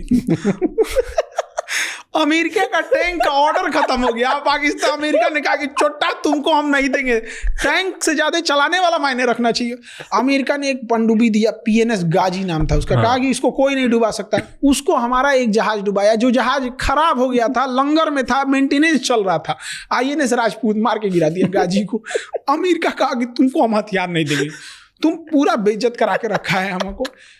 1970 का जहाज था MiG-21। 1970 की मोटरसाइकिल चलाने में डर लगेगा हम लोग को। उतनी पुरानी मोटरसाइकिल चलेगा भी कि नहीं चलेगा, अजीब लगेगा। हम लोग का MiG-21 जहाज 1970 का, उसमें गिरीश मोबिल सब खत्म है, झर झर झर झर करता है। इसे दरवाजा बंद हो जाएगी, पायलट कहते भाई बंद हुआ कि नहीं, इसे नहीं, भाड़ा पे टेम्पू चलती है वहाँ पे, वैसा जहाज से। और पाकिस्तान का F-16 मार के गिरा दिया। F-16 मार के गिरा दिए। अब दुश्मन के एरिया से यूं टर्न लेके भागना था। अब ये पुराना जहाज था, टर्न लिए बस वहीं क्रैश हो गया। अब पाकिस्तान पागल हो गया भाई। अमेरिका को कहते हैं भाई अच्छे लोगों को हथियार भेजो, तुम्हारी भी इज्जत बची रहेगी। F-16 मार के गिरा दिया। अब पाकिस्तान कह रहा है कि नहीं गिरा F-16, उसका जो विंग्स टूटा हुआ था वो इंडिया में गिर गया। तो हमारे एयरफोर्स ये देख, ये टेम्पू का दरवाजा है रे। इनको ऐसा लगता है ना कि हमको लगता है, इन सबको ऐसा लगता है कि इनको फरिश्तों से डायरेक्ट फोन नंबर रखे होंगे, सब ये बात करते होंगे उस तरह से। हम लोग का चंद्रयान क्रैश कर गया, होता है। हमारे वैज्ञानिकों ने पूरा कोशिश किया था, वहां पहुंचा कि जमीन पे लैंडिंग ठीक जगह पे नहीं हुई थी। लेकिन उसके बाद तो हम लोग ने अच्छा कर दिया। जब क्रैश किया था तो बहुत खुश थे सब। अरे गधों, जो पहुंच सकता है वो अगली बार अच्छे से पहुंच जाएगा। एग्जैक्टली। अब वो पूछ रहा है सब कि क्या करेंगे चांद पे जाके। मतलब किस स्कूल कॉलेज में, हमको ना कभी कभी लगता है कि हमारे यहाँ स्कूल खराब है। कह रहा है कि चांद पे जाके क्या करेंगे। अरे कल को अगर वहां यूरेनियम मिल जाता है, वहां जाएंगे, यूरेनियम निकाल के लाएंगे। दुनिया का सबसे महंगा चीज यूरेनियम है। सोना चांदी हीरा को पूछता को नहीं। तो मतलब ये तो नॉर्मल लोगों को लगता है कि सोना बहुत महंगा चीज है। अरे सोना मतलब क्या चीज, टांग के घूमो यहाँ पे। यूरेनियम कल को वहां मिलेगा, हम लेके आ जाएंगे। और जब तक इनकी टेक्नोलॉजी बनते बनते पूरा खदाड़ के लेके खत्म कर चुके रहेंगे। दो देश एक ही टाइम पे अलग हुए थे, एक ही हिस्से से अलग हुए थे, पाकिस्तान और इंडिया। दो ने डेढ़ बोलिए, डेढ़ आधा ही है। उसका आधा बांग्लादेश कट गया। वो आधा देश प्रगति क्यों नहीं कर पाया जब एक ही टाइम पे अलग था? उनमें दिक्कत क्या है? उन सबको ना अजीब दुनिया में जा रहा है सब उनको। उन लोग की दुनिया ही अलग है। हम लोग को ना बिल्डिंग चाहिए, फैक्ट्री चाहिए, हॉस्पिटल चाहिए। ये छोटा मोटा चीज उन सबको थोड़ी चाहिए। सीधे ताज होटल में आएंगे, बम चलाएंगे और उसका जन्नत में जाएंगे। अरे गधा कहीं का। ऊपर वाले को सबसे ज्यादा अगर किसी ने बदनाम किया तो पाकिस्तान वालों ने बदनाम किया। कोई इंसान मेरा नाम लेके किसी को 2 तमाचा मार दे, खान सर की जय 2 तमाचा मार दे, हम फंस जाएंगे। ये अपने खुदा का नाम लेके बम चलाते हैं। यार फंसा किसको रहे हो? तुम बदतमीज हो, तुम बम मार रहे हो, किसी मासूम को ले रहे हो। तो अच्छे चीज में नाम लो। कहीं तुम परोपकार कर रहे हो, कोई हॉस्पिटल खोल रहे हो, वहां खुदा का नाम। गलत काम में क्यों खुदा का नाम लेते हो? फिर क्या है कि कोई इंसान नॉर्मल नमाज पढ़ रहा है, खुदा का नाम ले रहा है, लोग उसको अंतर नहीं समझ कर पाते हैं। अजीब हाल है ये। कहीं 50 एम्बुलेंस डोनेट कर रहे हो, तुम नाम लो अपने भगवान का, लो अपने खुदा का, लो सबको अच्छा काम में लो। पूरी कम्युनिटी को नाश के रखा है। क्या बोलिएगा इसको? बट प्रॉब्लम क्या है ना, धार्मिक चीज़ें बहुत ज़्यादा आगे नहीं होनी चाहिए। धार्मिक चीज़ों में एक चीज़ क्या है ना कि वहाँ पर आपका धार्मिक चीज़ें में आप उसमें ना आप लॉजिक नहीं लगाइए। जो बोला जा रहा है चुपचाप एक्सेप्ट कर लीजिए, जो है वही मान लीजिए। अब जब ये बहुत ज़्यादा हो जाएगा ना, समाज को इस चीज़ की आदत लग जाएगी एक्सेप्ट करने की। एक पाकिस्तान के कोई बहुत फेमस इंटेलेक्चुअल थे, वो हम तो उन्हें उतना देखते नहीं हैं, बट उनका एक क्लिप आया था कोरोना के टाइम पे कि वैक्सीन मत लगवाना, अमेरिका की वैक्सीन है। तो हमको लगा कि भाई सुनना चाहिए, भाई पाकिस्तान का स्कॉलर आदमी क्या बोल रहा है।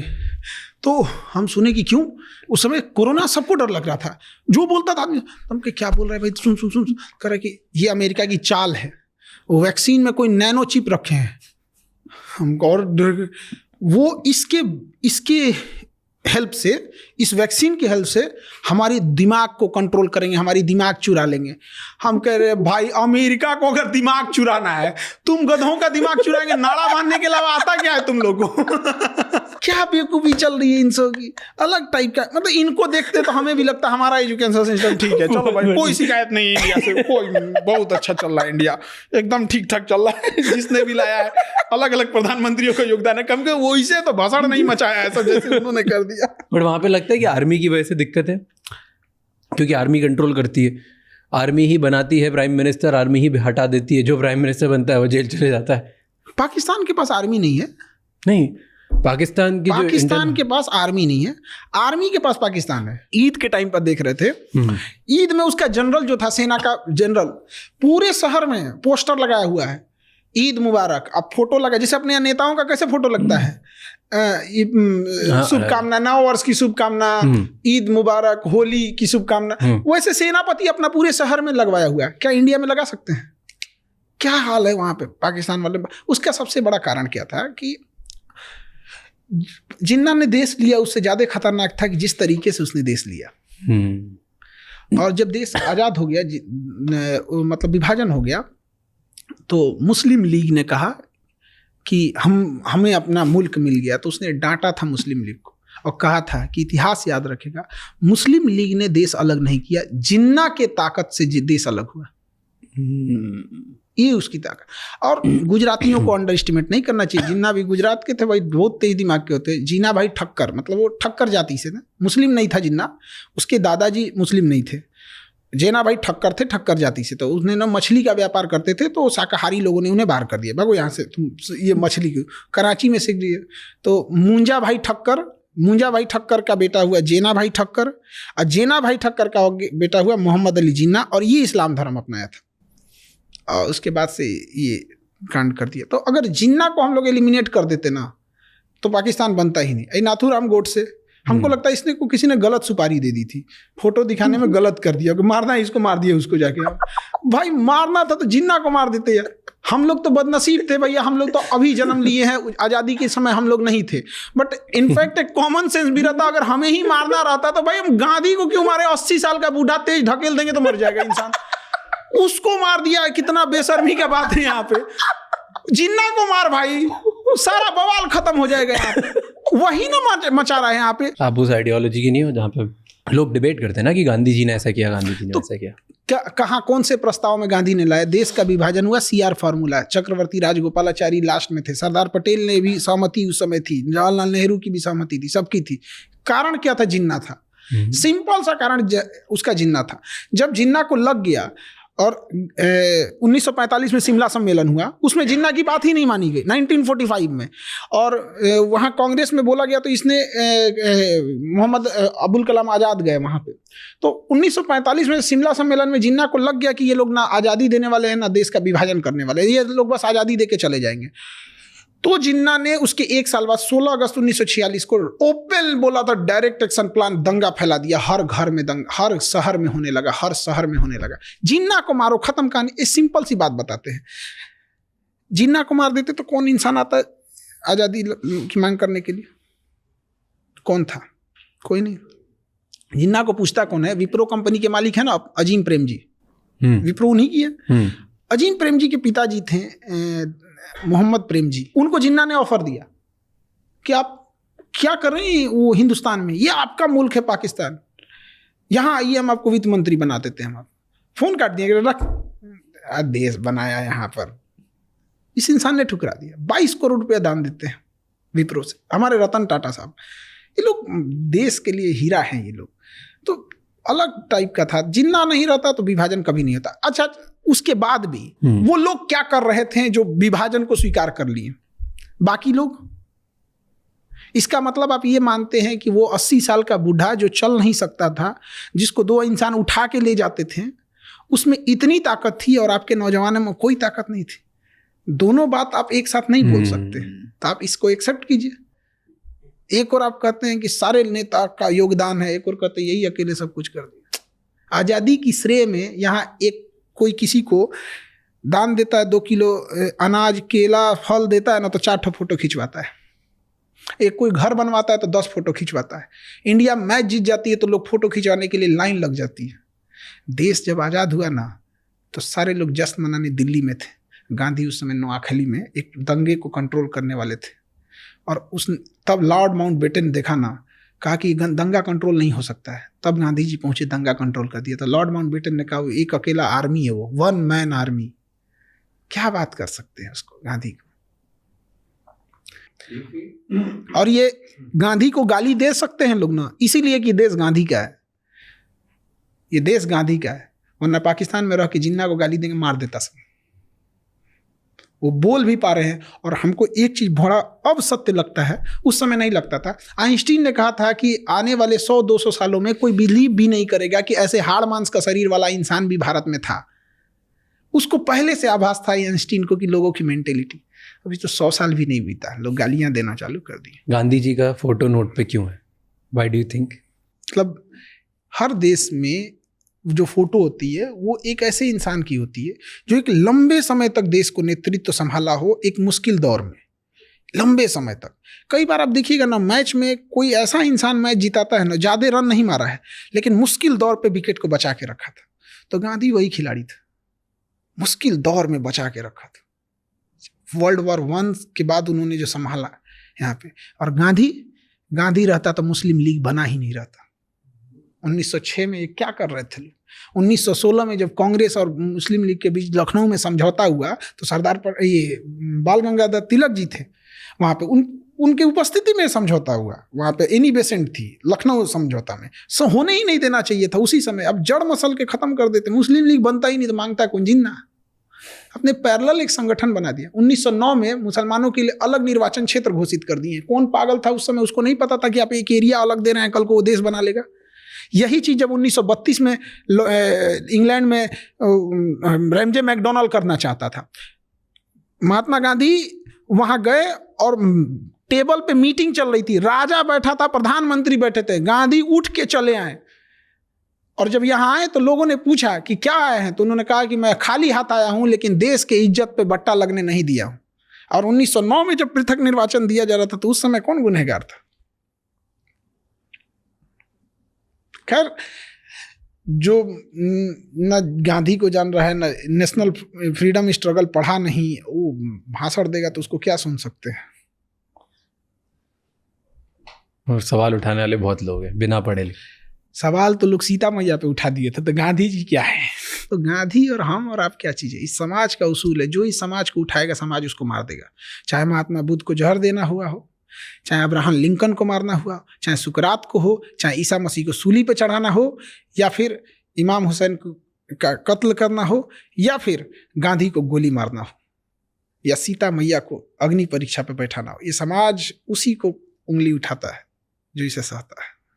इस सब मामले में कृष्ण जी ठीक थे, इस सब मामले में सबसे ठीक ठाक है, दुर्योधन ज्यादा नहीं। क्यों ठीक थे सबसे, ऐसे क्यों? ये सब एक उनके लिए फिक्स था कि भाई एक लिमिट से ज्यादा कूदोगे तो काम खत्म कर देंगे। इतना नहीं यहाँ पे कि कर्ण रथ से नीचे उतर गए थे, मारिए इसको, तो काहे भाई इंसानियत। जब द्रौपदी का चीरहरण हो रहा था तो इनका इंसानियत मर गया था। टिट फॉर टैट, ये सब चीजों में ठीक थे। आप कौन से किसको फॉलो करते हैं? हम सबको सब। यहाँ एक इंसान जिस मोहल्ले में रहता है सबसे संपर्क बना के रखता है। वो पुलिस वाला है, पोस्ट ऑफिस में टीचर हैं, ये IAS है, एक जज हैं, और संपर्क बना के रखता है, बड़ा खुश होता है।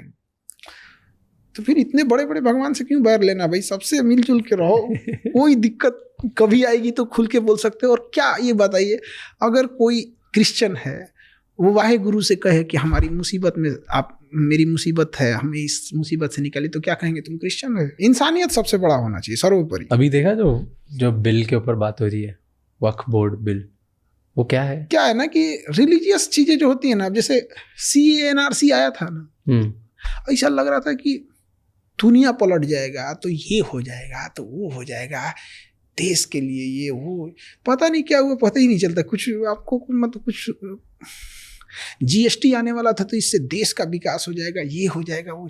मीडिया में जो हवाबाजी चलती है उसको रियलिटी से बहुत अंतर होता है। नोट बदल देंगे तो आतंकवादी का कमर टूट जाएगा, सुधरा उसके बाद पुलवामा हुआ था। बताइए, इतना भयानक, चलती सड़क पे बम से उड़ा दिया, पठानकोट हमला हो गया यहाँ पर। तो जो मीडियाबाजी एक अलग चीज़ है, ऑन ग्राउंड रियलिटी अलग चीज़ है। UCC है, समान सिविल संहिता, ऐसा लग रहा है कि भारत सिंगापुर हो जाएगा। क्या हो जाएगा उसमें? एक तो शादी ब्याह का रूल होगा कि भाई आप डिवोर्स देने का तरीका बदलेगा, डिवोर्स नहीं खत्म होने, तरीका बदलने वाला कि आप कोर्ट से जाके डिवोर्स लीजिएगा। सारे धर्मों के लिए एक जैसा हो जाएगा। वसीयत का होगा कि भाई बेटा का अधिकार है तो बेटी का भी अधिकार है। लेकिन ऐसा देखिएगा UCC में ऐसा लगेगा कि नहीं, अब इंडिया में सब लोग सिंगापुर हो जाएंगे, ये हो जाएंगे। ये रिलीजियस चीज़ें मेन मुद्दों से, काश अगर ये सब चीज़ें नहीं होती तो आज हमारे मीडिया में क्या चल रहा होता? हेल्थ सिस्टम अच्छा करो, लड़कियों को एजुकेशन क्यों नहीं दे रहे हैं? फिल्मों में लड़कियों को क्या दिखा रहा है कि उनकी ज़िंदगी किसी पुरुष पे डिपेंडेंट है। पुष्पा मूवी में मस्त पुष्पा बेचारी श्रीवल्ली खाना बनाने के लिए है। एक लड़कियों पे क्या इफेक्ट पड़ रहा है? किसी भी फिल्म में लड़कियों की स्थिति, हीरोइन की स्थिति कौन ठीक कर रहा है? पुरुष। चाहे KGF हो, बेचारी को गोली लग जा रहा है, कुछ नहीं कर पा रही है, यही देखो सब कुछ। कभी इस पे आवाज़ उठाएंगी ना कि भाई हम लोग को क्या दिखा रहे हो? क्या हम लोग किसी काम के नहीं, बस खाना बनाने के लिए, डांस करने के लिए हैं? फिल्मों में यही ना दिखा रहा है। तो ये मुद्दों से भटकाने के लिए अच्छी चीज़ें होती हैं, ये सब चीज़ आसान रास्ता है। इन सब चीज़ों के अलावा भी इंडिया में हमारे पास बहुत सारी दिक्कतें हैं, बहुत सारे अभी तक फ्लॉज, लाखों समस्याएं हैं। पर एक चीज़ है जो बढ़ते जा रही है, वो है अपने देश का स्टेटस। देश की प्रगति तो हो रही है, पिछले 10 सालों में देश काफ़ी आगे बढ़ा है। तो आज आपको क्या लगता है इंडिया की ग्लोबल लेवल पे स्टैंडिंग क्या है? ये इसमें कोई दो राय नहीं है कि कई लोग, क्या होता है ना कि कई बार हम लोग ना सिस्टम के खिलाफ बोलते बोलते समझ में नहीं आता, केवल चीज़ें खराब ही नहीं हुई, बहुत सारी चीज़ें अच्छी हुई। स्पेस टेक्नोलॉजी में हम बहुत आगे निकल गए। बहुत, मतलब वैसे अगर सब सेक्टर में मिसाइल टेक्नोलॉजी में हम बहुत आगे हैं, एयरक्राफ्ट में चौपट हो गए यहाँ पे, लेकिन उसी तरह से हम देखेंगे ग्लोबली हम बहुत पावरफुल हो गए। यूरोप में, अमेरिका में अब हम आंख में आंख मिला के देखते हैं, बट पड़ोस में हम लोग गड़बड़ हो गए। इसका उल्टा अटल बिहारी वाजपेयी के टाइम पे हम पड़ोस में ताकतवर थे, घूस के मारे थे कारगिल में, चिल्लाते रह गए थे अमेरिका। तो कई बार क्या होता है ना कि हम जब दूर फोकस करते हैं तो प्रॉब्लम यह है पास वाली नहीं दिखती है, पास फोकस करो तो दूर वाली नहीं दिखती है। इसके लिए क्या होना चाहिए, आपके बहुत सारे ऐसे ताकतवर होने चाहिए कि जब आप दूर देख रहे हैं तो आपका सहयोगी पास में देखे। तो इकोनॉमिकल उस तरह नहीं है, लेकिन नो डाउट फॉरेन पॉलिसी में बहुत सुधार हुआ है, बहुत। लेकिन ये जो छोटकन देश में है समझो, जैसे श्रीलंका हो गया, बांग्लादेश हो गया, ये बांग्लादेश है ना, हमारा चिकन नेक पतला है। अरे भाई साहब 20 किलोमीटर बस भारत को बढ़ने की जरूरत है। 20 किलोमीटर अगर त्रिपुरा को नीचे आइएगा ना तो त्रिपुरा समुद्र से जुड़ जाएगा, काम खत्म, 7 सिस्टर को बंदरगाह मिल गया।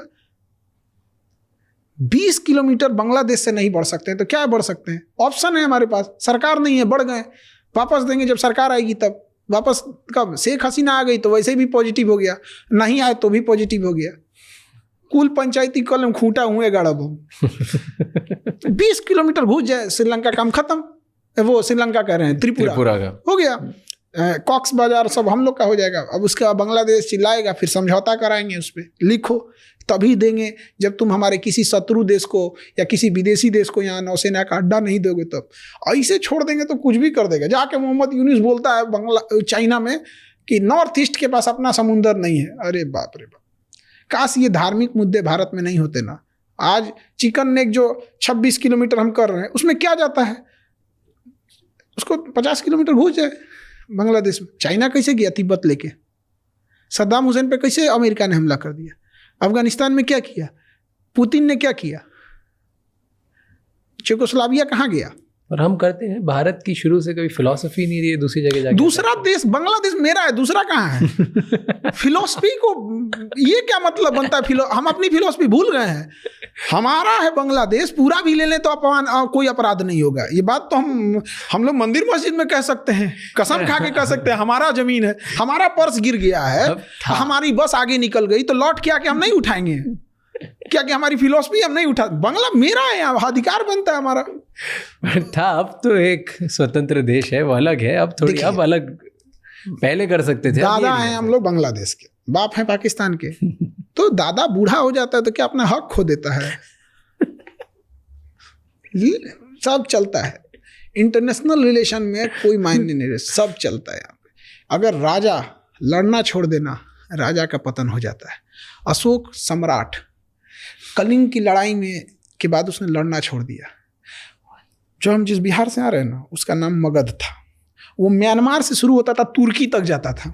ये बीच में पाकिस्तान, अफगानिस्तान, ईरान, तुर्की से अर्दोगान कूद रहा है। सब ये सब हम लोग के अंडर में कहीं कोई ठेकेदार उकतार होगा। सब पुल बना रहे, तुम यहाँ पे रास्ता बना, अशोक आने वाला है, यहाँ पे माला वाला छिड़कना है, यहाँ पे चंद्रगुप्त मौर्य हमारे यहाँ का राजा था। हमारी कोचिंग के बगल में उसका घर था, कुम्हरार एक जगह है, वहीं रहता था वो। पाकिस्तान और अफगानिस्तान का उस समय नाम एरिया, अराकोसिया, जेड्रोसिया और पेरिस पेमियाई था। उसको पाकिस्तान और अफगानिस्तान को दहेज में दिया था चंद्रगुप्त मौर्य। लेकिन हुआ क्या, उसका पोता यानी चंद्रगुप्त मौर्य बिंदुसार, उसके अशोक, लड़ना छोड़ दिया। वो मगध धीरे धीरे छोटा होते होते होते होते होते होते आज बिहार बचा है।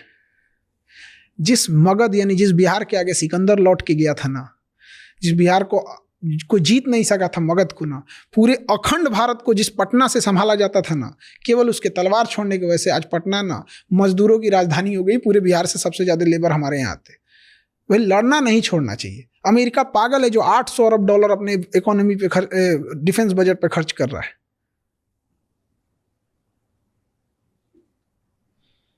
भाई हम कहाँ, हम जबरदस्ती मार रहे हैं। वो धमकी दे रहा है तुम्हारा चिकन नेक पतला है, चौड़ा कर देंगे इसे। उधर नेपाल नक्शा अलग दिखा रहा है, नेपाल का हेल्थ सिस्टम हमारे दम पे चल रहा है। तुम पॉलिटिक्स के चक्कर में कुछ भी करोगे, कभी नहीं करेंगे। एक गांव में देखिएगा ना, चौराहे पे कोई शरीफ कुत्ता होता है ना, बेचारा टहलते हुए जाता है तो कोई ईंटा चला देता है। वही जब वही कुत्ता जब पागल हो जाता है ना, तो लोग शटर बंद करे, पागला है, काट उठ लेगा। तो थोड़ा डर भी जरूरी होना चाहिए, खौफ होना चाहिए। कुत्ते से याद आया, आपने एक वीडियो बनाया था पाकिस्तान और उसको कंपेयर करा था, क्या कुत्ता जैसा दिखता है तो हम क्या पाकिस्तान आप दिखाइएगा ना, पाकिस्तान का नक्शा कुत्ता जैसा दिखता ही है, तो हम क्या करें इसमें? हाँ देखिए, दोनों का नक्शा एकदम, उधर पाकिस्तान का नक्शा है, इधर कुत्ता बना हुआ है, एकदम एग्जैक्ट दिखता है। कुत्ते की बेइज्जती है, सच में कुत्ता की बेइज्जती है। पाकिस्तान वफादार नहीं है। देखिए उसको क्या कहिएगा आप वहां पे, जहां पर मलाला को केवल इसलिए मार दिया गया कि वो पढ़ने के लिए बोल रही थी। अजब अजब पागल है सब वहां पे। कहता है सब ना कि महिला डॉक्टर से दिखाएगी, अगर महिला पुरुष डॉक्टर से दिखा दी तो गोली मार देंगे। चल भाई तुम्हारा देश है। अब महिला स्कूल में जाता है कि महिला 5 तक पढ़ेगी, 5 से ज़्यादा पढ़ना नहीं चाहिए, पढ़ ली तो गोली मार देंगे। अरे बैल कहीं का, तुम इधर 5 से ज़्यादा उसको पढ़ने नहीं दिया तो डॉक्टर कहाँ से बनेगी? इधर पुरुष के पास दिखाने जाएगा तो मार देंगे। तो क्या पागल पाकिस्तान में, ये तो अफगानिस्तान में, दोनों में क्या अंतर है? ट्रेन हाईजैक हो रही है उस देश में। आप सोचिए, ट्रेन हाईजैक हो रही है, कितने आए होंगे सब। बंदूक लेके कितना टहल रहा है। दरवाजा बंद कर, तू खिड़की से मत देख, खिड़की बंद कर। कि ट्रेन हाईजैक हो रही है, सोच सकते हैं आप कितना बड़ा एरिया पे कब्जा किए होंगे सब। अगर आपको प्राइम मिनिस्टर बनाए पाकिस्तान का, अरे डूबते जहाज का कप्तान बना रहे हो तो क्या करोगे? क्या जल्दी डुबाएंगे, जल्दी डूब जाए। फिर इसका मालिक भारत कहेंगे ले जा यार, दोबारा सही कर यार इसको। दूसरा कोई रास्ता नहीं है उसको सीधा करने का। क्या चेंज करोगे? क्या करोगे? उसका देश ही चेंज करेंगे, पूरा देश चेंज करेंगे। वो सही नहीं हो सकता है ना। अब आप कहिएगा कि जैसे हमारा थोड़ा कपड़ा फट गया तो हम सिल सकते हैं ना। अब आप हमको मच्छरदानी उठा के दीजिएगा, इसको पूरा छेद है यार उसमें कहाँ से बंद करेंगे यार? वैसे हमारा जो प्रधानमंत्री था जेल चले आता। ये गया बेवकूफी के चक्कर में। मेरा चाचा इमरान खान, इसको ना एक महिला मिली जिसको लोगों ने कहा कि बड़ा अच्छा इसका लक्षण है, मतलब इसके जो मतलब ये बड़ा ज्ञानी टाइप की है और एस्ट्रोलॉजिकल, इससे तुम शादी। 2 देश गया सब, इसमें 2 प्रधानमंत्री गया, श्रीलंका वाला भी गया था, ये भी गया था। तो इसको कहा गया ना इससे शादी कर लो, इलेक्शन जीत जाओगे। इसने शादी कर लिया, बट ना शादी उसको, वो पहले से शादीशुदा थी तो उसको डिवोर्स दिया। डिवोर्स देने के बाद ना लगभग 3 मंथ के लिए छोड़ दिया, मतलब दूसरी शादी तब तक के लिए नहीं कर सकते हैं वहाँ पे। उसको एक टेक्निकल नाम होता है, इद्दत टाइम बोलते हैं उसका, एग्जैक्ट लगभग 3 मंथ नहीं शादी करना होता है। इसने क्या किया ना, वो इद्दत का टाइम नहीं छोड़ा, बीच में ब्याह कर लिया 64 साल के एज में। इमरान खान उसी लिए जेल गया है। इस्लामिक रूल के हिसाब से आपने टाइमिंग तो देना चाहिए ना। उस बूढ़ा होके तीसरा की चौथा शादी किया है, क्या जरूरत थी बेवकूफ़ी करने की उसको। और उसको ना जब कोर्ट में पेश कर रहा था सब, तो उसको कोई गोली ना मार दे, उसको बुलेट प्रूफ पहनाया था सब, और सर पे कोई गोली ना मार दे तो बाल्टी उड़ा के ले गया था। स्टील का बाल्टी पहना के ले गया कि इसको मार देगा सब। पाकिस्तान के जितने प्राइम मिनिस्टर हुए ना, उसमें ये थोड़ा सुलझा हुआ है। एक्चुअल रीजन भी क्या है, ये क्रिकेटर रहा है। तो क्रिकेटर लोग क्या होता है ना कि बहुत जगहों पे मिले होते हैं, बहुत सारे देशों में मिले होते हैं। इंडिया कई बार खेलने आए, इंडियन लोगों से मिला, तो लगाव है इस व्यक्ति को, लगा है कि इसको ये नहीं। बाकी सबको कुछ पता नहीं होता है, उन सबको उठते वहाँ का वो कर डिफेंस मिनिस्टर कह रहा था पाकिस्तान का कि हम भारत के ऊपर टैक्टिकल परमाणु बम मारेंगे और मुसलमानों को बचा के, मतलब परमाणु बम ये पता चलेगा वो मुस्लिम हो तो नहीं फटेंगे हम। अरे चोट्टा कहीं का, जब हम इस देश में जिसके साथ जिए हैं, जिसके साथ हम ईद मनाए हैं, जिसके साथ हमने होली खेली है, जिसके यहाँ दिवाली में जाके मिठाई खिलाया है, नहीं खिलाया है तो आदमी टोक दिया है कि तुम्हारा मिठाई नहीं खिलाएगा इस बार, जिए हैं उसके साथ तो मरेंगे भी उसी के साथ। तुम्हारे मेहरबानी से नहीं रहे बम। रही बात बम, तो तुम अपने यहाँ बचा लो। मस्जिद में तो छोड़ा सब नहीं बम फोड़ने के लिए, मस्जिद बम फोड़ने की जगह है, वहाँ भी फोड़ दिया सर। अगर टैक्टिकल परमाणु बम मारेंगे, टैक्टिकल बम उसे बोलते हैं जो ज़्यादा दूर नहीं जाता है, पास के लिए होता है। तो मतलब अब तुम अपने देश में बैठ के टैक्टिकल परमाणु बम मारोगे तो देश में, तुम्हारे ही देश में फटेगा। मतलब वो उसका डिफेंस मिनिस्टर कर रहा है, हम अपने देश में अरे परमाणु बम स्ट्रेटेजिक होता है जो दूर तक मारता है, टैक्टिकल कब होता है कि फंस गए हम यहाँ पर और उसकी ना कोई सेना घुस गई है या उसकी छावनी है, तो मारा वहां पे थोड़ी दूर के लिए तबाही कर दिया। तो या तो उसको टैक्टिकल का पता नहीं है, या तो उसका परमाणु बम भी टैक्टिकल ही है। या परमाणु बम का भी बेइज्जती कर रहा है सर। परमाणु बम एक स्ट्रेटेजिक बम है हमारे देश में, उसको हेल्थ थल सेना नहीं कर, उसका एक ब्रांच है स्ट्रेटेजिक कमांड, वो संभालती है, वो उसको भी टैक्टिकल कर रहा है। बताइए इसको क्या बोला जाए। तो आप बने कैसे, आपने कैसे स्टार्ट किया, आप ये सब करना कब शुरू किया? हम लोग तो ये सब टीचर बनना ही नहीं था हम लोग को। लोग 10th पास किए थे लोग, तो घर की स्थिति समझ गए थे कि इंटर कर लेंगे, उसके कुछ ना कुछ काम सीखना पड़ेगा। जहाँ हम रहते थे उसका किराया था 1500 रुपया, और हमको हमेशा सोचना ये इसको 1500 रुपया रेंट देना है, कहाँ से देंगे। और मेस में जहाँ हम खाना खाते थे उसका रेंट था 1400, उसका मेस का चार्ज था 1400, और 2 टाइम खाना आता है टिफिन से। तो ये बड़ा समस्या रहता था, क्या करें हम। तो जिसके मकान में रहते थे ना, उनके 4 बाल बच्चे थे, स्कूल वाले थे, कोई 7 में था, कोई 9-10th में था, ऐसे 4-5 थे। तो हम कहें कि देखिए ना बड़ा समस्या है, इनको दे दीजिए, हम पढ़ाने की हम पढ़ा देंगे यहाँ पे। तो उन 4 बच्चों को पढ़ाएं, तो 4 में से 3 को पढ़ाना था, एक नानी के यहाँ कहीं रहता था, तो उनको पढ़ाना चालू किए। उनका रैंकिंग खराब आता था, सुधरने लगा। तो 3 बच्चों को पढ़ाने के लिए हम ये उम्मीद कर रहे थे कि वो 1500 रुपया देंगे, ताकि मेरा रेंट, क्योंकि उन्हीं के मकान में रहता, बट उन्होंने 800 रुपया दिया। हम कहे यार क्या आदमी है यार। हम कहे भाई एक और कोचिंग पकड़नी पड़ेगी, एक और ट्यूशन पकड़ना पड़ेगा, तो ताकि निकल सके। तो एक और ट्यूशन पकड़े, वहाँ से 1000 आ गए, तब थोड़ा सा टेंशन फ्री हुआ कि बाप रे बाप, खाना पीना हो गया, दिमाग काम करेगा। तो ऐसे चलते था। 6 महीना हुआ तो एक कोचिंग थी जहाँ के एक टीचर थे, बहुत अच्छे टीचर थे, बट उनका कहीं जॉब हो गया, गवर्नमेंट जॉब, केरला साइड चले गए। तो वहाँ के बच्चों ने हंगामा किया कि हम दूसरे टीचर से नहीं पढ़ेंगे। तो उन्होंने कई टीचर्स को लगाया, 2-3 दिन ट्रायल देते थे लोग, फिर ख़त्म कर देते थे। कोचिंग भी बेचारी परेशान हो गई, और वहाँ पे भी जो बच्चे जहाँ पे 200-300 थे, 4-5 बच्चे बच गए सब, क्योंकि कोई भी अच्छा टीचर जगह, तो अच्छे टीचर थे चले गए।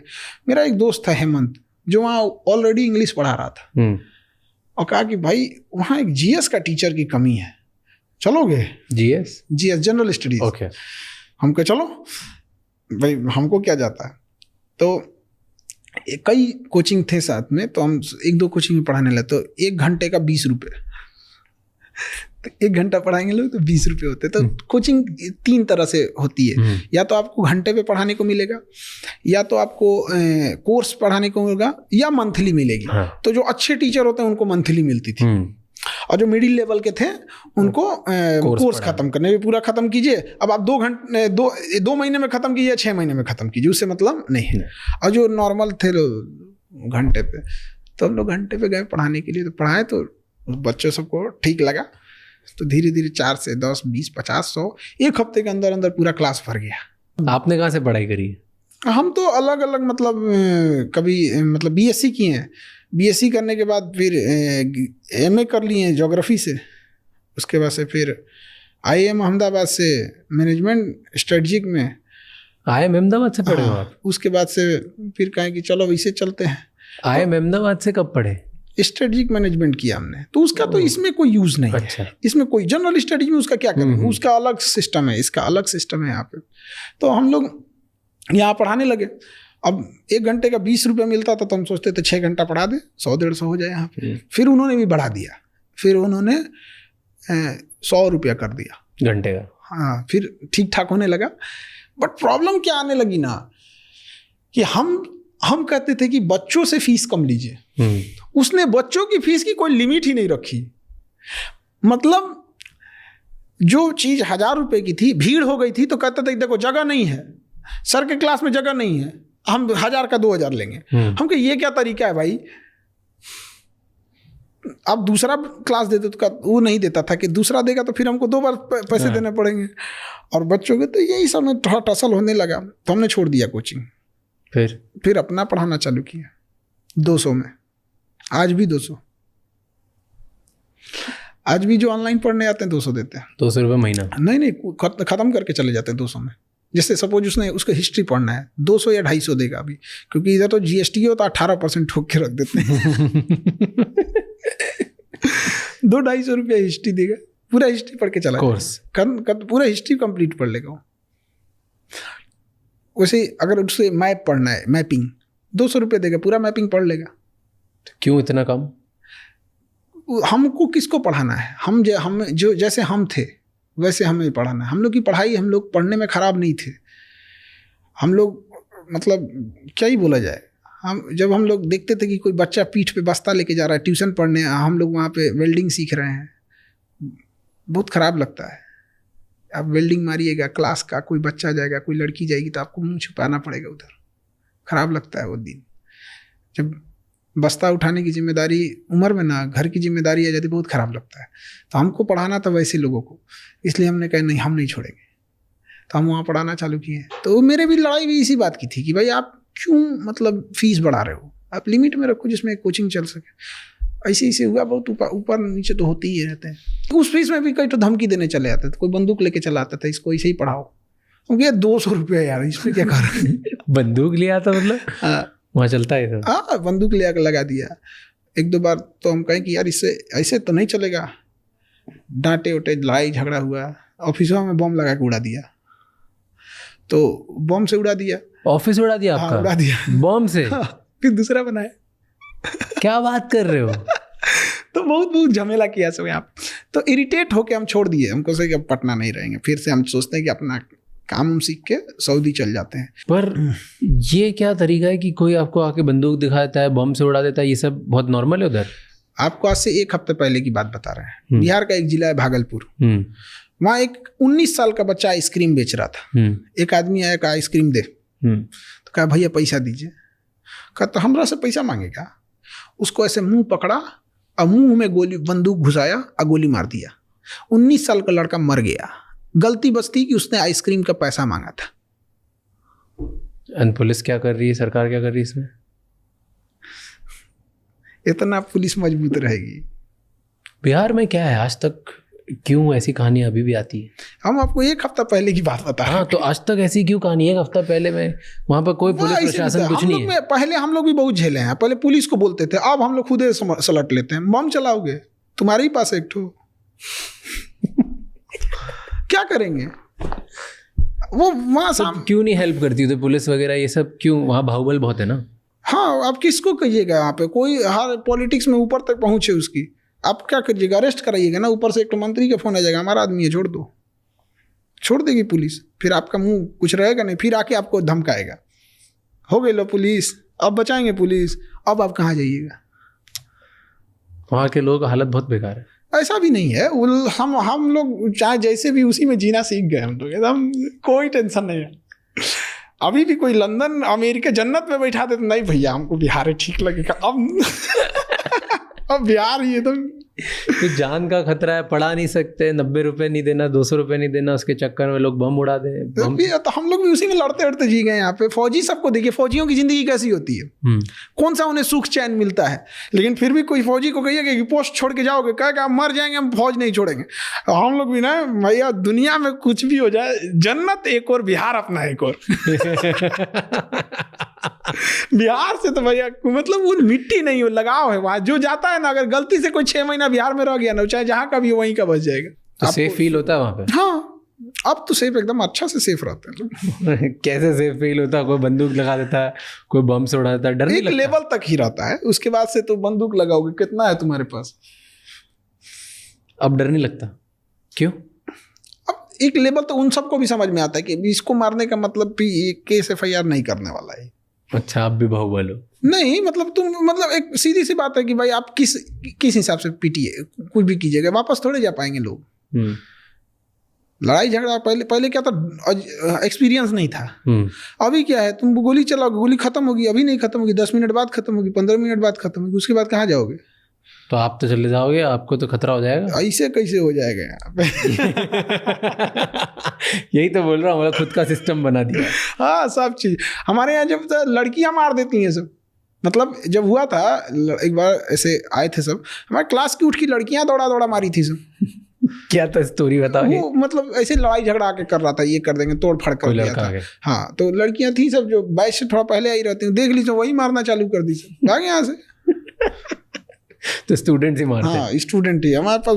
वो ब्लैक कमांडो से ज़्यादा खतरनाक है वो एजुकेशन में, मतलब बहुत यूनिक है। इसी वजह से बिहार में जो प्रेम मिलेगा ना आपको, वो आपको देख के आप पागल हो जाएंगे, कहेंगे यार कैसे ये चीज़ है। तो हम लोग को थोड़ा सा सिस्टम की वजह से थोड़ा सा गड़बड़ी हो गई। जैसे सेना में आपको भी जाना था ना, फौजी बनना था।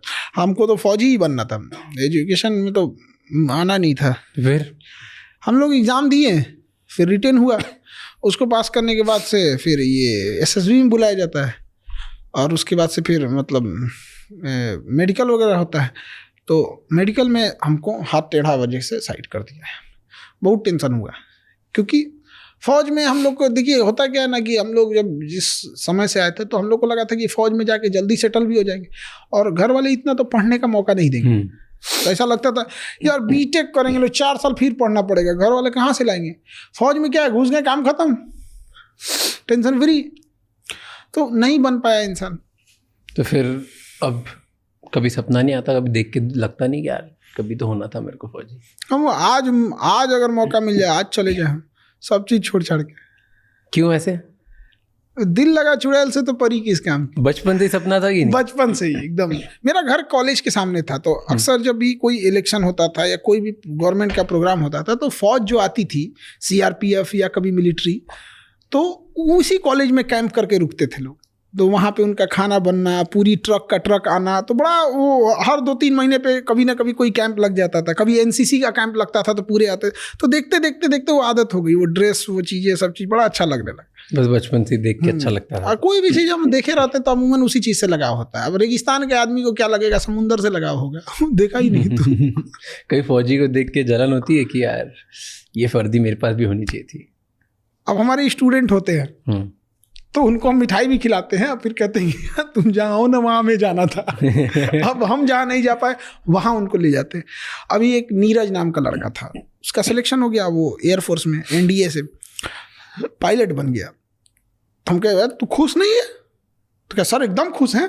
टेंशन इस बात की है ना, ऐसा ना हो कि हमको राफेल मिल जाए, हमको चाहिए सुखोई। हम कहे यार एक तो लोगों का सिलेक्शन नहीं हो रहा है, तुम्हारा सिलेक्शन हो गया, अब तुम इस पे डिपेंड, क्योंकि ना एक बार जो जहाज अलॉट हो गई, जिसके आप एक्सपोर्ट हो गए, उसी को चलाएंगे एकदम, वो वही फ्लीट हो जाती है उनकी। तो इस टाइप तो अब थोड़ा सा लगता है कि भाई जिनका हम जहाँ जाना चाहते थे वहाँ, लेकिन खुशी होती है कि जब देखते हैं कि दाढ़ी आने से पहले उनके पास गाड़ी आ गई। वाह, तो ये अलग टाइप का लगता है। मैं एक स्टूडेंट था मुकेश नाम का, उसके भैया चाय बेचते हैं कलकत्ता में। उसका जब रिटेन निकल गया, प्री निकल गया, मेंस निकल गया, जब इंटरव्यू देना था ना, तो क्या बोलता है कि सर मेरे पास अच्छा कपड़ा नहीं है इंटरव्यू में पहनने के लिए, किसी का सूट वगैरह है तो दिला दीजिए ना। वो बच्चा जब अधिकारी बना, उसका अपना घर नहीं रहने के लिए, मिट्टी का घर है, और टेबल नहीं था पढ़ने के लिए ना, तो ऐसे बांस वगैरह जोड़ जाड़ के बनाया। आज वो अधिकारी है, और वो प्रधानमंत्री आवास योजना है ना, वो जिस पे साइन करेगा उसी को घर मिलेगा। हमको आज आके बोला, जानते हैं सर 300 घर बनवाए हम, जिसका अपना घर नहीं था। तो लगता है कि आदमी कमाया है। ये चीज़ें बड़ा अच्छी लगती है। हकीकत मायने में हमको पढ़ाने में कोई इंटरेस्ट नहीं है, लेकिन पढ़ाते बस हम इसीलिए हैं कि जो गरीब बच्चा है वो पढ़ सके। दूसरा, जो कमज़ोर बच्चे, उन्हें ये ना लगने लगे कि वजह वो नहीं पढ़ सकते, उन्हें हम एक हिम्मत देना था। आज भी जो बैक बेंचर होता है ना, इंडिया के किसी बैक बेंचर से हम यही कहते हैं, उसको एक आखिरी उम्मीद रहता है, खान सर है तो हमको क्या टेंशन। हम बैक बेंचर जो बैठे रहते हैं उनको एकदम टेंशन नहीं, उनको लगता है कि उनका ब्रांड एम्बेसडर है। हमारे आज भी हैंडीकेप को पैसा नहीं लगता है। कोई हैंडीकेप आ जाए पढ़ ले, उसका कोई पैसा नहीं लगता है अभी भी। और पैसे मतलब इतना मिनिमम फीस रख दिए हैं कि अब तो किसी को कहना ही नहीं पड़ता है कि मतलब फीस कम कर दीजिए। अब जहाँ 2 लाख रुपया लगता था नीट और जेई का, वहाँ हम लोग ऑनलाइन उसको 2-3 हज़ार में दे देते हैं, और ऑफलाइन आके पढ़ना रहता है तो उसको मान के चलिए मंथ का 2,000-2,500 लगेगा। तो जहाँ 2 लाख वहाँ से इतना, तो बहुत का डिफरेंस आ जाता है। और उसका एक रीज़न भी है उतना भी फीस रखने का, कि रेंट इतना महंगा है, बिजली इतनी महंगी है, कोचिंग माफिया है। तो जो फीस, देखिए चिल्लाने से तो नहीं होगा, जो फीस ज़्यादा ले रहा है। माफिया मतलब क्या? जिससे लोगों को परेशानी हो। महात्मा मतलब क्या? जिससे कोई परेशानी हो। तो परेशानी का कारण क्या है? आप उससे मनमाना फीस ले रहे हो। एक और उससे का आप रूल बना दो, इससे ज्यादा फीस नहीं ले सकते। तो आपको परेशान नहीं करते कि आप तो बाप रे, बड़ी वही सब कोचिंग माफिया सब क्या करेगा सब ना, किसी किसी को खड़ा करके कुछ से कुछ बोलने को बोलेगा सर कि बोलो खान सर के बारे में कुछ से कुछ, तो बोलते रहते हैं ऐसे। तो बच्चों को कोई फर्क नहीं पड़ता, उल्टे सुना देता है ऐसे 4 ठो, पैसा लेके आता है ऐसे, कुछ पैसा लेके कुछ, तो हर जगह ऐसे चलते रहता है, इसमें कोई वो चीज। बच्चे प्लांट करते हैं आपके इधर? तो वो बच्चे कुछ बच्चे को भेजते हैं लोग जाकर डिस्टर्ब करो, आता है पढ़ता है, कहता है कि सर अच्छा लग रहा है, अब यहीं पढ़ेंगे। एक बच्चा आया था हमसे यूपीएससी वाले क्लास में, कह रहा है सर हमको कोचिंग वाला, अब नाम नहीं लेंगे कि एक होता है प्रोटोकॉल, तो उनकी फीस थी 2 लाख रुपए। तो 3-4 बच्चे आए थे, उनका कहना था कि इनका जब यूपीएससी का क्लास चलेगा ना तो उसमें खड़े होकर तुम डिस्टर्ब करना, कुछ से कुछ क्वेश्चन पूछना, और उनको प्लांट किया गया। और उन्होंने हमारे यहाँ एडमिशन कराया उस बच्चे का, और पूरी प्रॉपर आई कार्ड वगैरह एडमिशन करा के बना। 1 हफ्ते बाद वो बच्चे आए सर मिलने, हम कहे बोलो, क्या सर अकेले में 2 मिनट, क्योंकि बोलना है यार, कौन सा तुम कहीं लाश थोड़े ना दफनाए हो कि हमको अकेले में बताओगे, पढ़ाइए के ना बात बोलो। नहीं सर बताएगी सर हमको कोचिंग वाला भेजा था डिस्टर्ब करने, लेकिन कसम से सर बहुत अच्छा लगा यहाँ पर, अब हम यहीं पढ़ेंगे सर।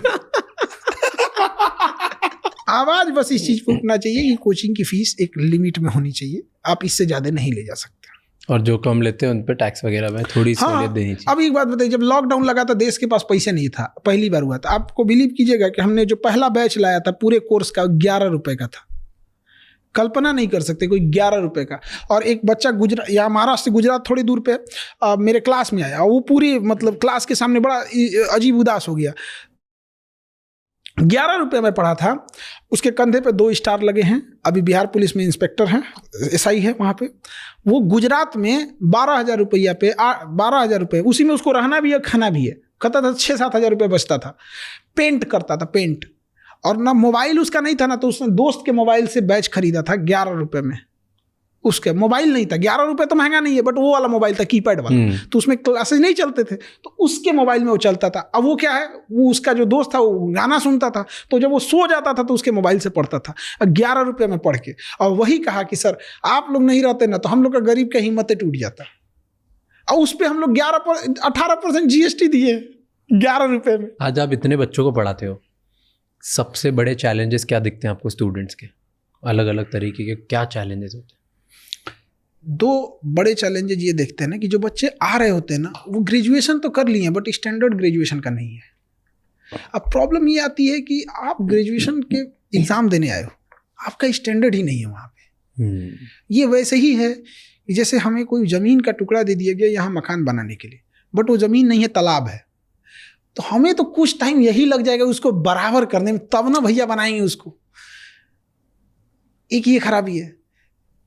2 तरह का डिग्री है यूपी बिहार नॉर्थ इंडिया में, पढ़ के ग्रेजुएशन करना है कि नकल करके, पढ़ के बीएड लेना है कि पैसा देके, पढ़ के आईआईटी करना है कि पैसा, आईटीआई, आईआईटी नहीं आईटीआई डिग्री है वो टेक्नीशियन के लिए। ठीक है, वो क्या कर रहा है वहाँ पे, वो ग्रेजुएशन में उसको पता ही नहीं कि उसका एचओडी कौन है। तो एक ये स्टैंडर्ड नहीं है। दूसरा, कुछ ऐसे बच्चे हैं ना जिनको बर्बाद टीचरों ने किया। टीचर मतलब इन द सेंस क्या है, बर्बाद कैसे किया कि टीचर की संख्या कम है, स्टूडेंट हमेशा ज़्यादा होते हैं। टीचरों ने मिल के कहा स्टूडेंट्स अपना लेवल उठाओ ताकि पढ़ाई समझ में आ जाए। अरे भैया टीचर्स लिमिटेड है, इन्हें कहिए कि आप जो बड़का स्टैंडर्ड में फेंक रहे हैं ना, अपना ही थोड़ा डाउन कीजिए, उसके बराबर आ जाएगा। इक्वल होना ही मतलब है, दोनों तरह से इक्वल हो सकता है। यहाँ पे 50 लोग आ जाए, 50 चेयर नहीं है, तो या तो उन्हें हम खड़ा रखेंगे या तो हम लोग भी अपनी कुर्सी छोड़ के सब बैठ जाते हैं यार, सब नीचे ही बैठ जाते हैं, क्या जाता है। तो एक ये बर्बाद कर दिया वहाँ पे। और उसके बाद और भयानक क्या लगता है, उसी क्लास में 2 बच्चे बैठे होते हैं जिनका एक स्टैंडर्ड नीचे, एक का स्टैंडर्ड हाई है। एक हाई वाला क्वेश्चन पूछेगा ऐसा कि बेचारा पूरा पीछे वाला दहल जाएंगे, तो इतना हैवी कैसे पूछ दिया। इसलिए सबको डांट के रखते हैं, एकदम शांति से रहो, हम बताएंगे। हम लो लेवल से लेके हाई लेवल तक चले जाएंगे। और हमें सबसे ज़्यादा खुशी कब होती है ना, सबसे ज़्यादा खुशी एक बच्चा जब उसको पढ़ने में कुछ समझ में नहीं आता है। जैसे अभी हम जस्ट फिजिक्स पढ़ा रहे थे तो एक चैप्टर खत्म किए, फिजिक्स में सबसे ज़्यादा टफ लगता है बच्चों को तो ऑप्टिक्स लाइट चैप्टर, और वो बच्चे एकदम सामने से रहते हैं। और जब खत्म हुआ चैप्टर ना, तो जो बच्चे जिनको कभी नहीं समझ में आया था न्यूमेरिकल बनाना, ये सब चीज़ें नहीं, और जब चैप्टर खत्म होने के बाद उनके ऊपर खुशी देखते हैं, और जब वो क्लास से निकलते हैं, जो आगे बैठे रहते हैं, जो अपने आप को तेज बनते हैं, उनको देख के तिरछा मुस्कुराते हैं ऐसे ना, तब लगता है यार भाई साहब क्या, मतलब वो दिल से फीलिंग आती है कि ये हो गया बराबरी। अब रेस लगाइए। इंडिया में रोजगार बोलते हैं कि बहुत है, लेकिन वो 2-4 हज़ार 5 हज़ार का बहुत है, 50 हज़ार वालों के लिए बहुत कम होता है।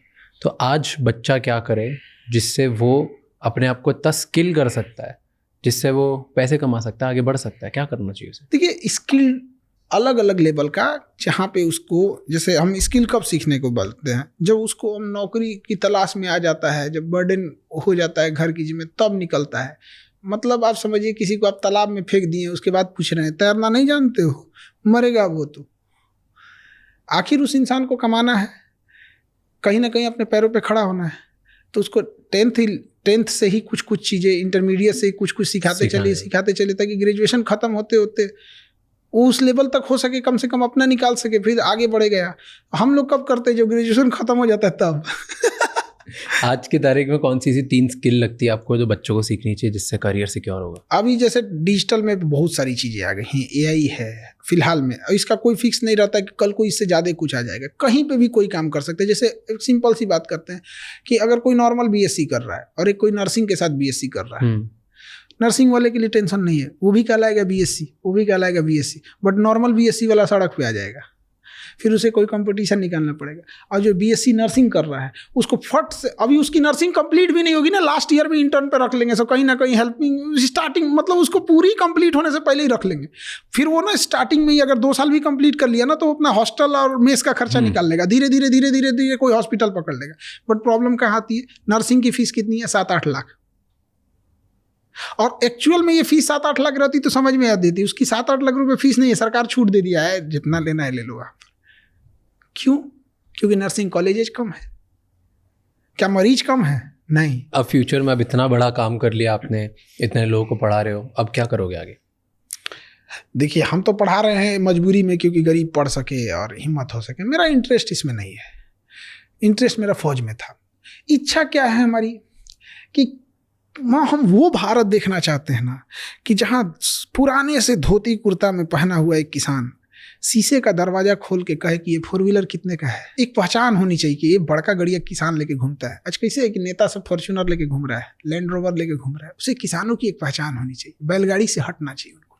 कैसे होगा? एक किसानों के पास उन्नत किस्म की फसल नहीं है, उनके पास बीज नहीं है हाई यील्ड वेराइटी का, वो उनको प्रोवाइड कराइए।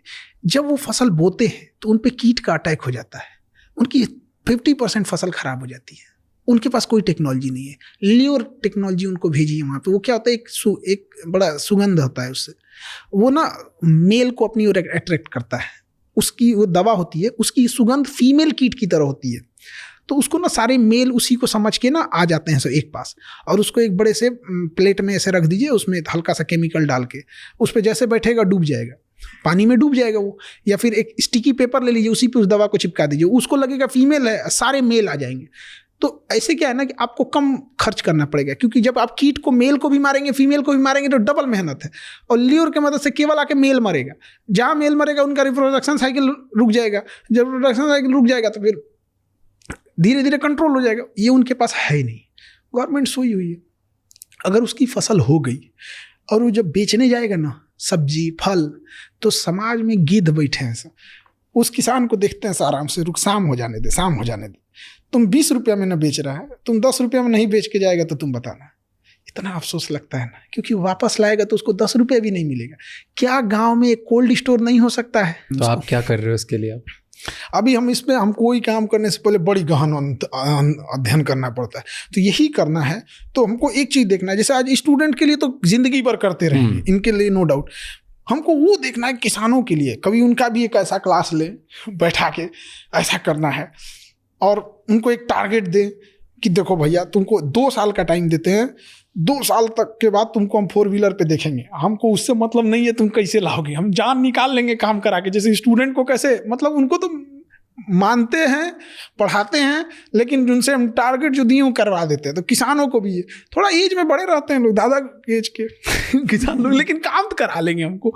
तो हम अभी इसी चीज़ों पे करना है कि भाई कैसे हो गया। तो क्लास स्टार्ट करोगे किसानों के लिए? यही सोचते हैं, लेकिन उनके लिए एरिया बड़ा चाहिए क्योंकि आप प्रैक्टिकल उसको तो दिखा नहीं सकते।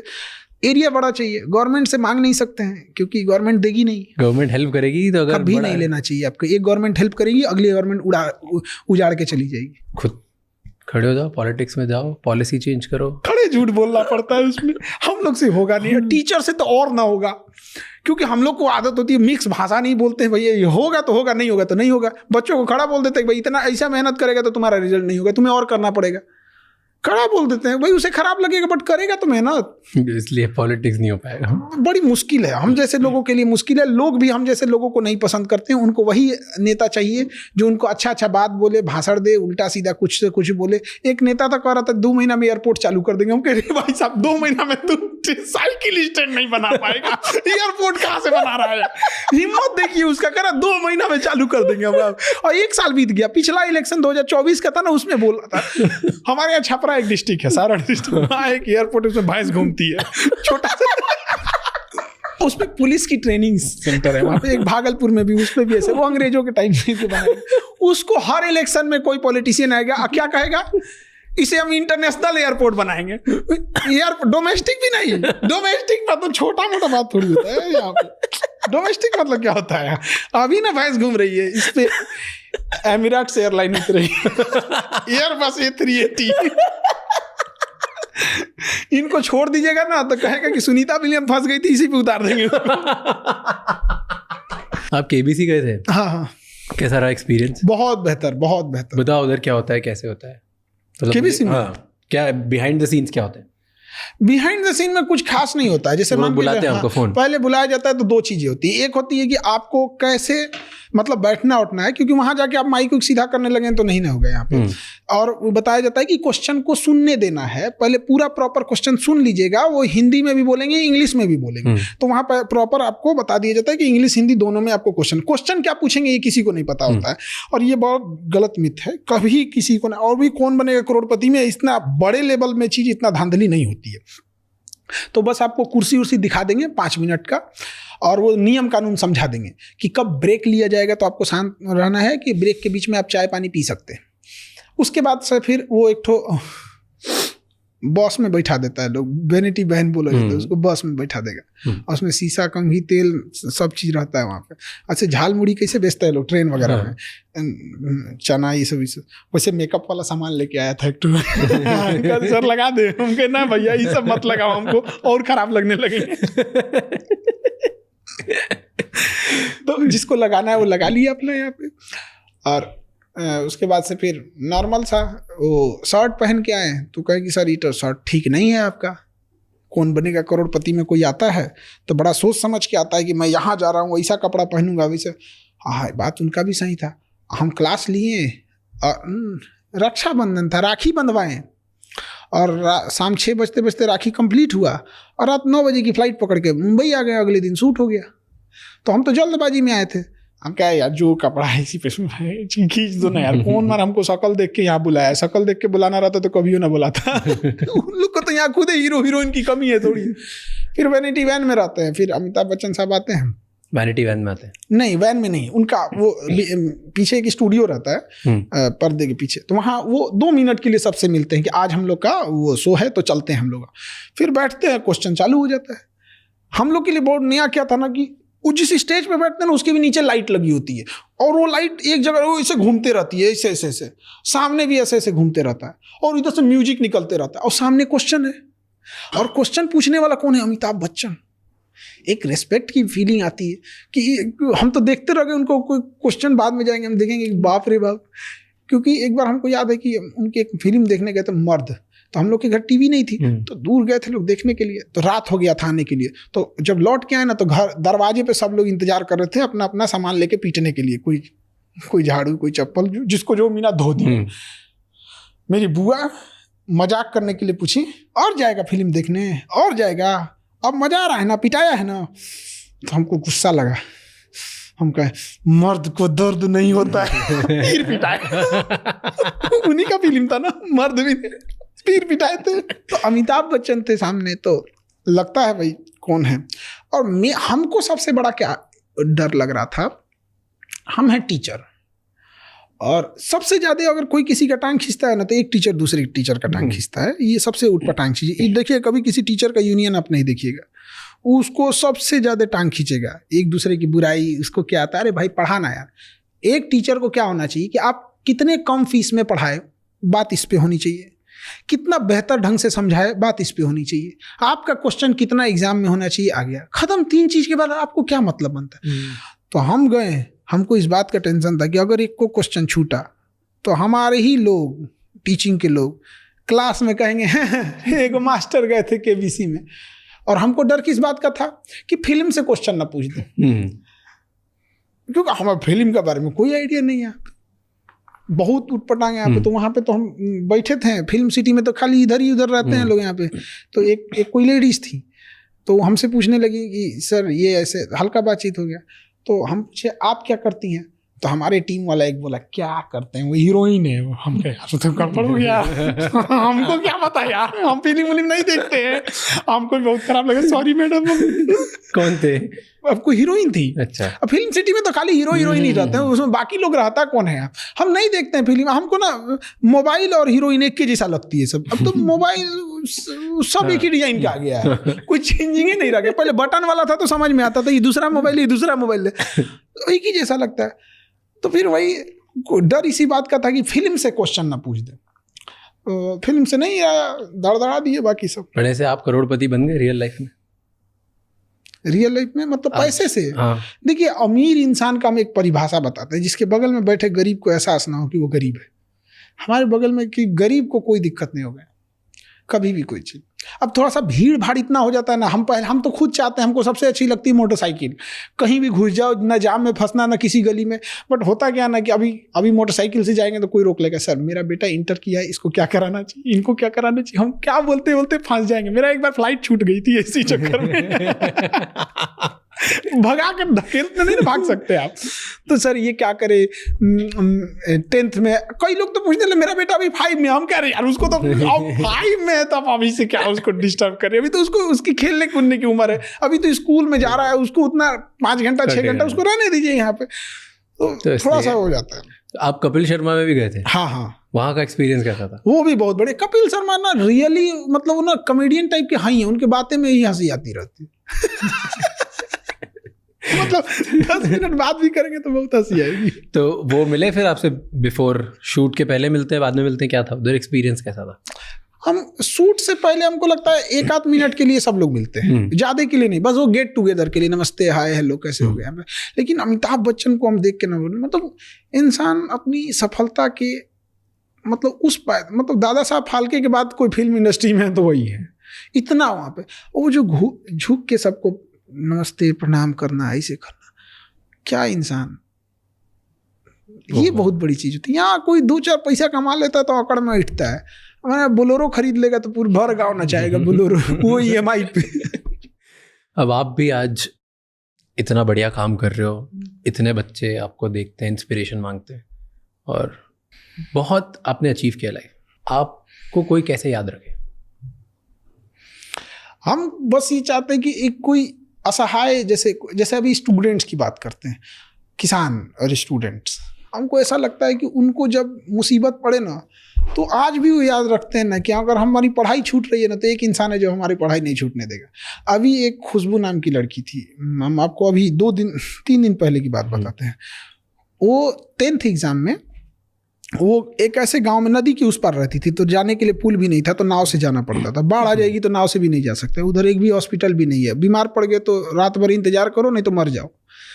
और वो 10th में जब 10th का एग्जाम दे रही थी तो अपने मम्मी से कही थी कि हमको इंटर में साइंस रखना है सो दैट कि हम डॉक्टर बन सके। तो उसकी मम्मी ने कहा कि साइंस में तो ज़्यादा पैसा लगेगा, तो बेचारी जिद करने लगी। तो कही ठीक है, तुम्हारा 400 नंबर आएगा ना तब हम तुमको साइंस दिलाएंगे। उस लड़की का 399 आया। 399। हद देखिए, उसके घर वालों ने उसे साइंस नहीं लेने दिया। उसका डॉक्टर बनने का सपना तोड़ दिया गया और उस लड़की को आर्ट्स दिला दिया गया। वो हिस्ट्री ज्योग्राफी पॉलिटी ले ली, उसके लिए पढ़ाई बोझ हो गया। रोने लगी, 1 साल तक उसकी पढ़ाई बोझ हो गई। एक मीडिया वाला उसके घर गया तो उसने कहे कि खान सर को मेरी बात बस ये पहुंचा दीजिएगा कि मेरा सपना है, हम क्या बनना चाहते हैं, कि हम साइंस लेना चाहते हैं, डॉक्टर बनना चाहते हैं। हमारे पास किसी ने भेज दिया डायरेक्ट, हमारे पास हमारी टीम ने हमको भेजा। हम कहे कि लड़की चाहे जहाँ भी रहती होगी पता करो, इसको लेके आओ यहाँ पे। वो आई, अब वो दोबारा 1 साल जो 11th कर लिए ना वो कैंसिल, अब वो दोबारा फिर 11th में एडमिशन हुआ, दोबारा वो साइंस ली। और शिक्षा मंत्री भी इसमें इन्वॉल्व हुए, उन्होंने भी स्कूल अलॉट करा दिया। और हमारे पास आई कि हमें डॉक्टर बनना है, तो उसकी मम्मी कहीं हम मोबाइल नहीं रखने देंगे, क्योंकि गांव के लोगों में क्या है ना कि वो लड़कियों को बढ़ने ही नहीं देना चाहते हैं, बढ़ने ही नहीं देना चाहते। उसको बहाना है कि मोबाइल से बिगड़ेगी। इसका मतलब जब मोबाइल नहीं था तो लोग नहीं बिगड़ते थे। अरे गधा कहीं का। लेकिन क्या करेगी उसकी माँ, उनकी माता जी समाज को देख के कर रही है ना, कौन माँ नहीं चाहेगी मेरी डॉक्टर बने। हम कहे तो बड़ा दुविधा है, करेगी पढ़ेगी तब रखने देंगे, नहीं तो नहीं रखने देंगे। तो भाई उसमें क्या, अब दिन भर तो मोबाइल में नहीं देखते रहेंगे, अब हम क्या करें। तो हम उसको कहेंगे एक काम करो, तुम लैपटॉप लो। तो कहेगी मेरे भाई के पास मोबाइल है लेकिन हमारे पास नहीं है, भाई ऑनलाइन क्लास करता है, उसका भाई मेरे से ऑनलाइन क्लास करता है। तो हम कहे ठीक है, अब तुम्हारा भाई लैपटॉप, तुम्हारे पास लैपटॉप रहेगा। तो कह रही कि भैया को बोल दीजिए कि ऐसा ना हो कि फिर बदल ले, कि लैपटॉप मोबाइल हमें दे दोगे, बदलोगे तो। अब वो लड़की दोबारा पढ़ रही। वो लड़की चाहती तो किसी को बुला सकती थी कि मेरा वीडियो आप मोदी जी तक पहुंचा दीजिए, मेरा वीडियो। हजारों लोग टीचर हैं, किसी तक जा सकती हो। किसको बोली थी? खान सर। और कही वो गरीबों को पढ़ाना चाहते हैं, गरीब इंसान को। आज वो पढ़ेगी, और उसको शर्त रखे है कि तुमसे इलाज कराने हम आएंगे, अब फीस नहीं देंगे। क्योंकि उसके लैपटॉप में हमने सारे क्लास डाल दिए, नीट के 11th NEET, 12th NEET, dropper NEET, जिसमें अच्छा लगे उसको वो सारे क्लास उसको ले दिए। और उसको हमने एक्सेसिबिलिटी 24/7 की एक्सेसिबिलिटी दे दी है कि उसको जब चाहे जो बात है आके कह सकती है, टेस्ट दे सकती है, उसे कोई नहीं रोकने वाला है यहाँ पे। अच्छा लगता है। अब जब ये डॉक्टर बनेंगे लोग तो आपको क्या लगता है, किसी मरीज से ये क्या कहेंगे कि तुम ब्लड जांच करा के आओ, आधा कमीशन मेरा। ऐसा कहीं नहीं होगा। ये चीज अच्छा लगता है कि लोग इस वजह से याद करें।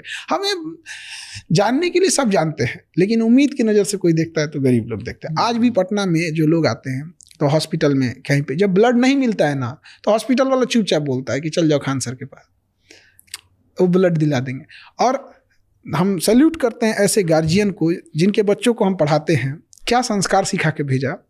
हम बोलते हैं कि बाबू ये आदमी है, इन्हें ब्लड चाहिए। अभी 2 दिन पहले 1 साल 2 साल की किसी की बेटी थी, उसका ऑपरेशन होना था, तो वो निगेटिव ब्लड चाहिए। निगेटिव बड़ा मुश्किल से मिलता है, किसी के पास है, कोई ना कोई उसमें मिल जाएगा, क्योंकि हजारों बच्चे होते हैं। और दिखा देंगे ना, हम उसे जान रहे हैं ना वो उसे जान रहा है।